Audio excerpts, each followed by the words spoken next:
Hallelujah. ಸಿದ್ಧರಿದ್ದೀರಾ ದೇವರ ವಾಕ್ಯವನ್ನ ಕೇಳೋದಕ್ಕೆ? ಕೇಳೋರು ಮಾತ್ರ ಶಬ್ದವಾಗಿ ಹೇಳೋಣವ. ಹಲ್ಲೆಲೂಯಾ. ಈಗ ಕರ್ತನೆ, ನನ್ನ ಕಿವಿಗಳು ತೆರೆಯಲ್ಪಟ್ಟಿದೆ. ಹೇಳ್ರಿ, ನನ್ನ ಕಿವಿಗಳು ತೆರೆಯಲ್ಪಟ್ಟಿದೆ, ನನ್ನ ಕಿವಿಗಳು ತೆರೆಯಲ್ಪಟ್ಟಿದೆ. ಕರ್ತನೆ ನೀನು ಮಾತನಾಡು, ಕರ್ತನೆ ನೀನು ಮಾತನಾಡು. ಹಲ್ಲೆಲೂಯಾ. ಯೆಶಾಯ ಪ್ರವಾದನೆ ಗ್ರಂಥ 62ನೇ ಅಧ್ಯಾಯ 2 ಮತ್ತು 3ನೇ ವಚನವನ್ನ ಯಾರಾದ್ರೂ ಶಬ್ದವಾಗಿ ಓದುವಂತರಾಗೋಣ. ಯೆಶಾಯ ಪ್ರವಾದನೆ ಗ್ರಂಥ 62ನೇ ಅಧ್ಯಾಯ 2 ಮತ್ತು 3ನೇ ವಚನವನ್ನ ಯಾರಾದ್ರೂ ಗಟ್ಟಿಯಾಗಿ ಶಬ್ದವಾಗಿ, ದಯಮಾಡಿ ರಂಗನಾಥ್ ಮೈಕನ್ನ ತೆಗೆದುಕೊಂಡು ಓದು.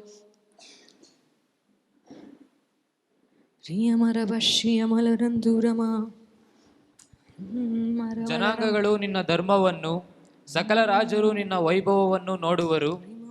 ಯೆಹೋವನ ಬಾಯಿ ನೇಮಿಸಿದ ಹೊಸ ಹೆಸರು ನಿನಗೆ ದೊರೆಯುವುದು. ಆಮೆನ್. ಯೆಹೋವನ ಬಾಯಿ ನೇಮಿಸಿದಂತ ಹೊಸ ಹೆಸರು ನಿನಗೆ ದೊರೆಯುವುದು. ನೀನು ಯೆಹೋವನ ಕೈಯಲ್ಲಿ ಸುಂದರ ಕಿರೀಟವಾಗಿಯೂ ನಿನ್ನ ದೇವರ ಹಸ್ತದಲ್ಲಿ ರಾಜ ಶಿರೋವೇಷ್ಟನಾಗಿಯೂ ಇರುವಿ.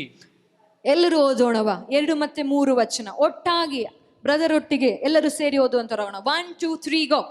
ಜನಾಂಗಗಳು ನಿನ್ನ ಧರ್ಮವನ್ನು, ಸಕಲ ರಾಜರು ನಿನ್ನ ವೈಭವವನ್ನು ನೋಡುವರು.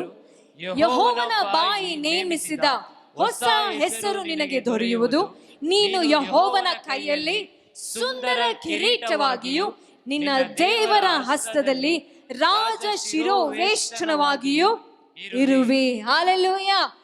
ಇದು ದೇವರು ನಿನಗೆ ಕೊಡುತ್ತಿರುವಂತ ಪ್ರವಾದನೆಯುಳ್ಳ ಮಾತು. ಇವತ್ತಿನಿಂದ ದೇವರು ನಿನಗೆ ಹೊಸ ಹೆಸರನ್ನ ಕೊಡುವಂತವನಾಗಿದ್ದಾನೆ. ನೀನು ಆತನ ಕೈಯಲ್ಲಿ ಸುಂದರ ಕಿರೀಟವಾಗಿಯೂ ರಾಜ ಶಿರೋವೇಷ್ಟನವಾಗಿಯೂ ಇರುತ್ತೆ. ಹಲ್ಲೆಲೂಯಾ. ಸುಂದರ ಕಿರೀಟವನ್ನ ಮಾತ್ರ ನೋಡೋದಕ್ಕೆ ರಾಜರುಗಳು, ಅನೇಕ ಜನಾಂಗದವರು ನೋಡೋದಕ್ಕೆ ಬರೋದು. ನೀನು ಕಲ್ಲಾಗಿದ್ರೆ ಬರೋದಿಲ್ಲ. ನೀನು ಅದರಿಂದ ಕತ್ತರಿಸಲ್ಪಟ್ಟು ಸುಂದರವಾಗಿ ರೂಪಿತಗೊಂಡಂತ ಕಿರೀಟವಾಗಿ ಮಾರ್ಪಡುವಾಗ ಮೇಲಿನ ವಚನ ಹೇಳ್ತದೆ, ರಾಜರು ನಿನ್ನ ವೈಭವವನ್ನ, ಜನಾಂಗಗಳು ನಿನ್ನ ಧರ್ಮವನ್ನ, ರಾಜರು ನಿನ್ನ ವೈಭವವನ್ನ ನೋಡೋದಕ್ಕೆ ಬರುವರು. ಯಾಕೆ ಗೊತ್ತಾ? ನೀನು ಈಗ ಕೆಳಗೆ ಇಲ್ಲ, ದೇವರ ತಲೆಯ ಮೇಲಿರುವಂತ ಸುಂದರ ಕಿರೀಟವನ್ನಾಗಿ ದೇವರು ನಿನ್ನನ್ನ ಇಟ್ಟಿದ್ದಾರೆ. Hallelujah, hallelujah. ನಿನ್ನ ಹೊಸ ಹೆಸರು ಏನು ಗೊತ್ತಾ? ನೀನು ದೇವರ ಕಿರೀಟವಾಗಿ ಇದ್ದೀಯ. ಆತನ ತಲೆಯ ಮೇಲಿರುವಂತ ರಾಜ ಶಿರೋ, ಅದನ್ನು ಕೂಡ ಕಿರೀಟ ಎಂಬುದಾಗಿನೇ ಹೇಳೋದು. ಹಲ್ಲೆಲೂಯಾ. ಎಲ್ಲರೂ ಅರಿಕೆ ಮಾಡಿ ಘೋಷಣೆ ಮಾಡೋಣವ, ನಾನು ದೇವರ ಸುಂದರ ಕಿರೀಟವಾಗಿದ್ದೇನೆ. ಎಲ್ಲರೂ ಹೇಳೋಣವ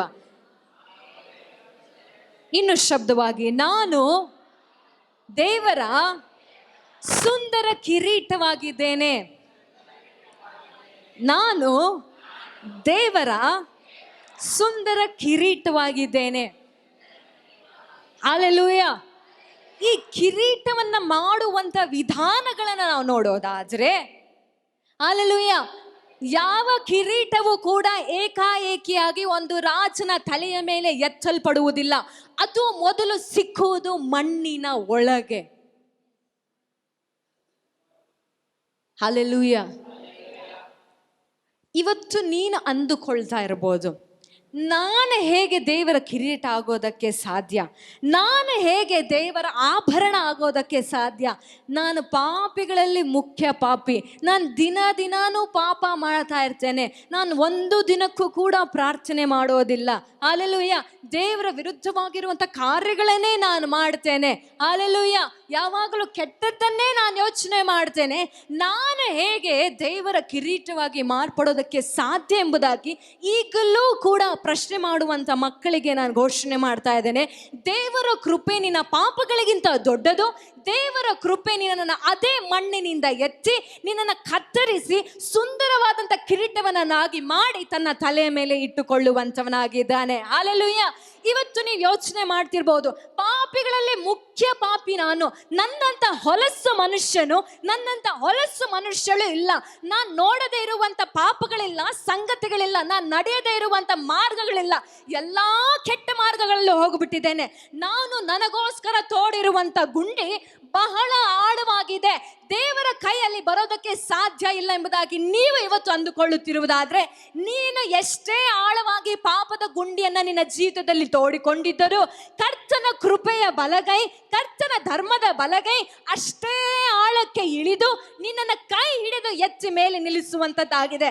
ಅದಕ್ಕೆ ದೇವರ ವಾಕ್ಯ ಹೇಳ್ತದೆ, ನಿನ್ನ ಪಾಪವು ಕಡು ಕೆಂಪಾಗಿದ್ದರೂ ಅದನ್ನು ಹಿಮದ ಹಾಗೆ, ಅದನ್ನು ಅತಿ ಪರಿಶುದ್ಧವಾಗಿ ನೀತಿವಂತಿಕೆಗೆ ಹೋಲಿಸುವಂತ ಹಿಮದ ಹಾಗೆ ಬೆಳ್ಳಗೆ ನಾನು ಮಾಡಿ ನಿನ್ನನ್ನ ನೀತಿವಂತನೆಂದು ನಾನು ದೇವರ ಸನ್ನಿಧಾನದಲ್ಲಿ ನನ್ನ ರಕ್ತದ ಮುಖಾಂತರವಾಗಿ ಪರಿಶುದ್ಧನು ನಿಷ್ಕಳಂಕನು ಎಂಬುದಾಗಿ ನಿಲ್ಲಿಸುತ್ತೇನೆ ಎಂಬುದಾಗಿ. ಹಲ್ಲೆಲೂಯಾ. ಅದೇ ನಿನಗೆ ಸಿಗುವಂತ ಹೊಸ ಹೆಸರು. ಇನ್ನು ಮೇಲೆ ನೀನು ಪಾಪಿ ಅಲ್ಲ, ನೀನ್ ಪರಿಶುದ್ಧನು. ಹಲ್ಲೆಲೂಯಾ. ಇನ್ನು ಮೇಲೆ ನೀನ್ ಕಳಂಕ ಉಳ್ಳವನಲ್ಲ, ನಿಷ್ಕಳಂಕ ಇರುವಂತ ಮಗನು. ಹಲ್ಲೆಲೂಯಾ. ಇನ್ನು ಮೇಲೆ ನೀನ್ ಇರುವಂತ ಜಾಗ ಭೂಮಿಯ ಒಳಗೆ ಅಂಧಕಾರದಲ್ಲೇ ಅಲ್ಲ, ದೇವರ ತಲೆಯ ಮೇಲಿರುವಂತ ಕಿರೀಟದಲ್ಲಿ ನೀನ್ ಇರಬೇಕು.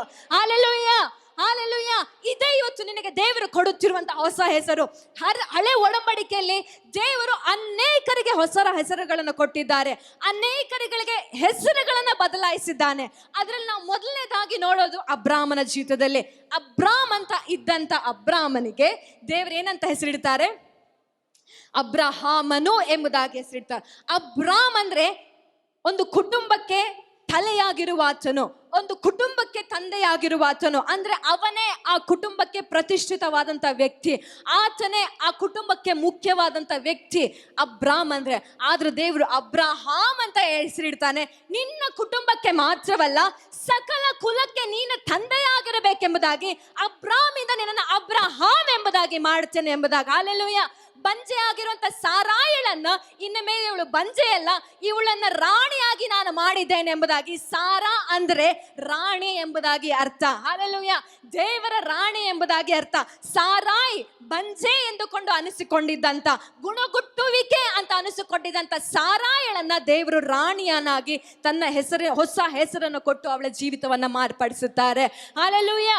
ಮೋಸ ಮಾಡುವಂತ ಯಾಕೋಬನನ್ನ ದೇವರು ನಾನಾದುಕೊಂಡಂತ ಜನಾಂಗ ಎಂಬುದಾಗಿ ಆತನ ಹೆಸರನ್ನ ಮಾರ್ಪಡಿಸುತ್ತಾರೆ. ಹಲ್ಲೆಲೂಯಾ. ಪ್ರತಿ ಸಾರಿ ದೇವರು ಒಬ್ಬ ದೈವ ಮನುಷ್ಯರ ಹೆಸರನ್ನು ಬದಲಾಯಿಸುವಾಗ ಅವರ ಜೀವಿತದಲ್ಲಿ ಒಂದು ಹೊಸ ಅಧ್ಯಾಯವನ್ನು ಶುರು ಮಾಡುವಂತವನಾಗಿದ್ದಾನೆ. ಇವತ್ತು ಯಾಕೆ ದೇವರು ನಿಮಗೆ ಹೊಸ ಹೆಸರನ್ನು ಕೊಡ್ತಾ ಇದ್ದಾರೆ ಗೊತ್ತಾ? ಇವತ್ತಿನಿಂದ ನಿಮ್ಮ ಜೀವಿತದಲ್ಲಿ ಹೊಸ ಅಧ್ಯಾಯ ಶುರುವಾಗಲಿ ಯೇಸುವಿನ ನಾಮದಲ್ಲಿ. ಇನ್ನು ಮೇಲೆ ನೀವು ಅನ್ಯರಲ್ಲ, ನೀವು ಪಾಪಿಗಳಲ್ಲ, ನೀವು ಪರಿಶುದ್ಧರು. ದೇವರ ಕೈನಲ್ಲಿರುವಂತ ಆಭರಣಗಳು. ಹಲ್ಲೆಲೂಯಾ. ಆಭರಣಗಳು ಮಣ್ಣಲ್ಲಿರುವಾಗ ಅದಕ್ಕೆ ಹೆಸರಿರೋದಿಲ್ಲ. ಯಾವಾಗ ಅದನ್ನ ಸುಂದರವಾಗಿ ರೂಪಿಸಿ ಇಲ್ಲಿ ಹಾಕೊಳ್ತೀವಲ್ಲ, ಆಗ ಅದಕ್ಕೆ ಒಂದು ಹೆಸರು ಬರುತ್ತೆ, ನೆಕ್ಲೆಸ್ ಎಂಬುದಾಗಿ. ಹಲ್ಲೆಲೂಯಾ. ಆಗ ಅದಕ್ಕೊಂದು ಹೆಸರು ಬರುತ್ತೆ, ಬ್ರೇಸ್ಲೆಟ್ ಎಂಬುದಾಗಿ. ಆಗ ಅದಕ್ಕೊಂದು ಹೆಸರು ಬರುತ್ತೆ, ಉಂಗುರ ಎಂಬುದಾಗಿ. ಹಲ್ಲೆಲೂಯಾ. ಹಲ್ಲೆಲೂಯಾ. ಎಷ್ಟು ಜನರಿಗೆ ನನಗೆ ಹೊಸ ಹೆಸರು ಬೇಕೆಂಬುದಾಗಿ ಬೇಡ್ತಾ ಇದ್ದೀರಾ? ಸಾಕು, ಈ ಹಳೆ ಜೀವಿತ ಸಾಕು, ನನ್ನಲ್ಲಿ ಬದಲಾವಣೆಗಳು ಬರಬೇಕು.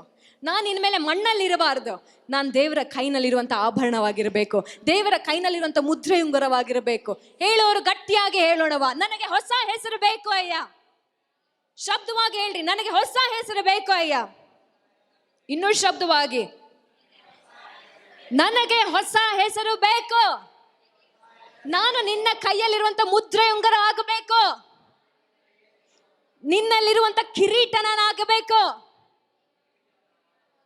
ಹಲ್ಲೆಲೂಯಾ. ನಮ್ಮ ದೇವರು ಎಷ್ಟು ಒಳ್ಳೆ ದೇವರು ನೋಡ್ರಿ. ಧೂಳು ಗಲೀಜಲ್ಲಿ ಇರ್ತೀವಿ ನಾವು, ಆತನ ಎತ್ತಿ ಮಲಾಕಿ 3ನೇ ಅಧ್ಯಾಯದ 17ನೇ ವಚನದಲ್ಲಿ ಈ ರೀತಿಯಾಗಿ ಸ್ಪಷ್ಟಪಡಿಸ್ತಾರೆ. ದೇವರು ಹೇಳ್ತಾರೆ, ಕನ್ನಡದಲ್ಲಿ ಈ ರೀತಿಯಾಗಿದೆ, ನೀವು ನನ್ನ ಸ್ವಕೀಯ ಜನರು ಎಂಬುದಾಗಿ ದೇವರು ಹೇಳ್ತಾರೆ. ಆದ್ರೆ ಇಂಗ್ಲಿಷ್ ಟ್ರಾನ್ಸ್ಲೇಷನ್ ಅಲ್ಲಿ ಈ ರೀತಿಯಾಗಿದೆ, ನೀವು ನನ್ನ ಆಭರಣಗಳು ಎಂಬುದಾಗಿ.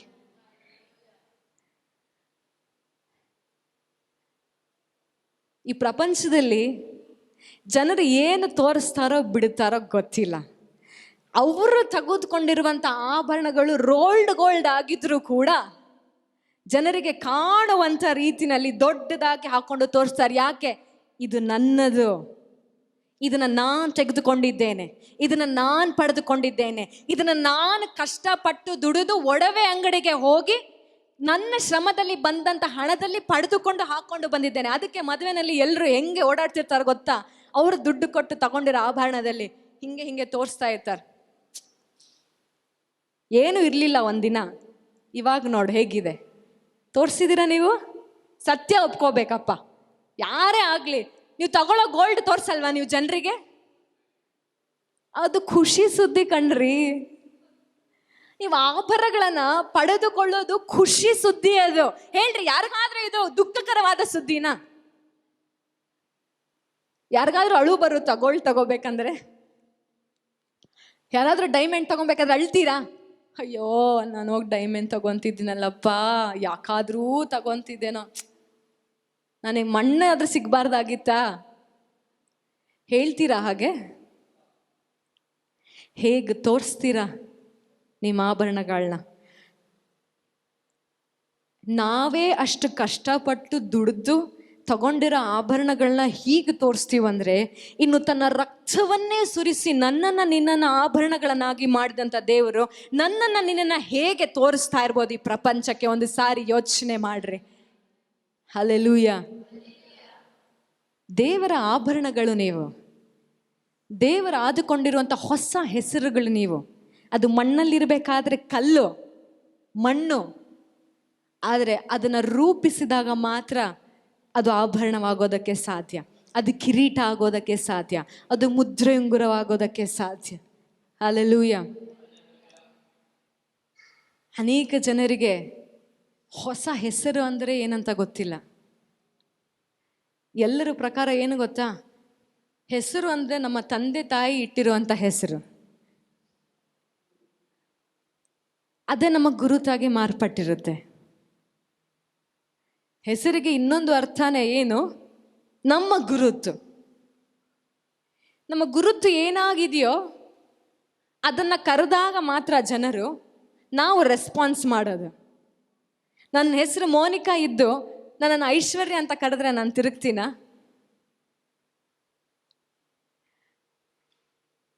ಹಲ್ಲೆಲೂಯಾ. ಈ ಲೋಕದ ತಂದೆ ತಾಯಿಗಳು ನಿಮಗೆ ಒಂದು ಹೆಸರನ್ನು ಕೊಟ್ಟಿರಬಹುದು, ಆದರೆ ಪರಲೋಕದ ತಂದೆ ನಿಮಗೆ ಇನ್ನೊಂದು ಹೆಸರನ್ನು ಕೊಟ್ಟಿದ್ದಾರೆ. ನೀವು ನನ್ನ ಸ್ವಕೀಯ ಜನರು. ಇನ್ನು ಮೇಲೆ ನೀವು ನನ್ನ ಸೇವಕರಲ್ಲ, ನೀವು ನನ್ನ ಸ್ನೇಹಿತರು. ಇನ್ನು ಮೇಲೆ ನೀವು ನನ್ನ ಆಳುಗಳಲ್ಲ, ನೀವು ನನ್ನ ಮಕ್ಕಳು. ಇನ್ನು ಮೇಲೆ ನೀವು ಪಾಪಿಗಳಲ್ಲ, ನೀವು ಪರಿಶುದ್ಧರು. ಇನ್ನು ಮೇಲೆ ನಿಮ್ಮಲ್ಲಿ ಬರೀ ಗೋಳಾಟ ಇರೋದಿಲ್ಲ, ನೀವು ಸಂತೋಷದಲ್ಲಿ ನಡೆಯುವಂಥ ಮಕ್ಕಳು. ಇನ್ನು ಮೇಲೆ ನೀವು ಸೋಲಿನಲ್ಲಿ ನಡೆಯುವಂಥ ಮಕ್ಕಳಲ್ಲ, ನೀವು ಜಯದಲ್ಲಿ ಸಾಗುವಂಥ ಮಕ್ಕಳು. ಹಲ್ಲೆಲೂಯಾ. ಇನ್ನು ಮೇಲೆ ನೀವು ಬಲಹೀನರಲ್ಲ, ಇನ್ನು ಮೇಲೆ ನನ್ನ ಬಲದಿಂದ ಬಲಿಷ್ಠರಾಗಿರುವಂಥ ಮಕ್ಕಳು. ನಿಮ್ಮ ಗುರುತು ಏನು ಗೊತ್ತಾ? ನೀವು ದೇವರ ಸ್ವಕೀಯ ಪ್ರಜೆಗಳು, ನೀವು ಬಲಿಷ್ಠರು, ನೀವು ಯೆಹೋವನಿಂದ ಆದುಕೊಂಡಂಥ ಸ್ವಕೀಯ ಮಕ್ಕಳಾಗಿದ್ದೀರಾ. ನೀವು ಸಂತೋಷವನ್ನು ಹರಡಿಸುವಂಥ ಮಕ್ಕಳು, ನೀವು ಕೃಪೆನ ಈ ಲೋಕಕ್ಕೆ ತೋರಿಸುವಂಥ ಮಕ್ಕಳು, ಕರುಣೆಯನ್ನು ತೋರಿಸುವಂಥ ಮಕ್ಕಳು. ನಿಮ್ಮ ಗುರುತು ಏನು ಗೊತ್ತಾ? ಕ್ರಿಸ್ತನ ಎಲ್ಲ ಗುಣಗಳು ನಿಮ್ಮ ಗುರುತು, ನಿಮ್ಮ ಹೊಸ ಹೆಸರು. ಹಲ್ಲೆಲೂಯಾ. ಕ್ರಿಸ್ತನಲ್ಲಿರುವಂಥ ಪ್ರತಿಯೊಂದು ಗುಣಗಳು ಇವತ್ತು ನಿಮ್ಮ ಗುರುತುಗಳಾಗಿದೆ, ಇವತ್ತು ನಿಮಗೆ ಹೊಸ ಹೆಸರುಗಳಾಗಿದೆ. Hallelujah, hallelujah. ಆಗಲೇ ಹೇಳಿದ ಹಾಗೆ ಅಬ್ರಾಮ್, ಸಾರಾ, ಯಾಕೋಬ್, ನಂತರ ಪೇತ್ರನ, ಸೀಮೋನನನ್ನ ಪೇತ್ರನಾಗಿ ಯೇಸು ಸ್ವಾಮಿ ಮತ್ತೆ ಮರುನಾಮಕರಣ ಮಾಡ್ತಾರೆ. ಹಲ್ಲೆಲೂಯಾ. ಪೇತ್ರ ಅಂದರೆ ಬಂಡೆ ಎಂಬುದಾಗಿ ಅರ್ಥ. ಒಂದು ವೇಳೆ ಯಾರಿಗಾದ್ರೂ ಗೊತ್ತಿಲ್ಲ ಅಂದರೆ ಹೇಳ್ತಾ ಇದ್ದೀನಿ. ಹಲ್ಲೆಲೂಯಾ. ಇದೆಲ್ಲ ಯೇಸು ಸ್ವಾಮಿ ಸ್ವತಃ, ತಂದೆಯಾದ ದೇವರು ಸ್ವತಃ ಇಳಿದು ಬಂದು ಕೊಟ್ಟಿರುವಂಥ, ಚೇಂಜ್ ಮಾಡಿದಂಥ ಹೆಸರುಗಳು, ಬದಲಾಯಿಸಿದಂಥ ಹೆಸರುಗಳು. ಆದರೆ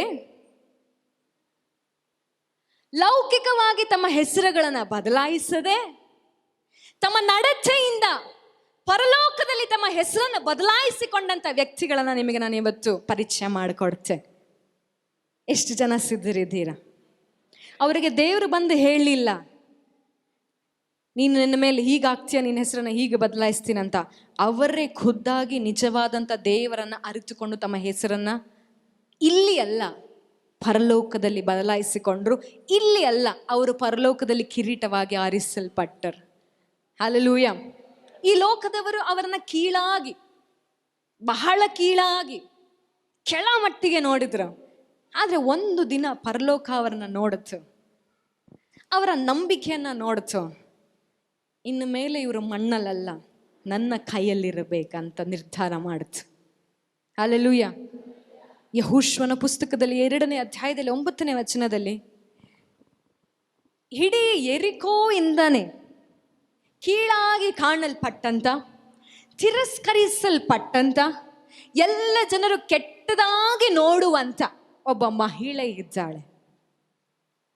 ಅವಳ ಹೆಸರು ಯಾರಾದ್ರೂ ಹೇಳ್ತೀರಾ? ಯಾವಾಗ ಯೆಹೋಶುವನು 2 ಗೂಢಚಾರರನ್ನ ಕಳಿಸಿಕೊಡ್ತಾರೋ, ಯಾಕೆ ಯೆಹೋಶುವನು ಕಳಿಸಿಕೊಡ್ತಾನೆ?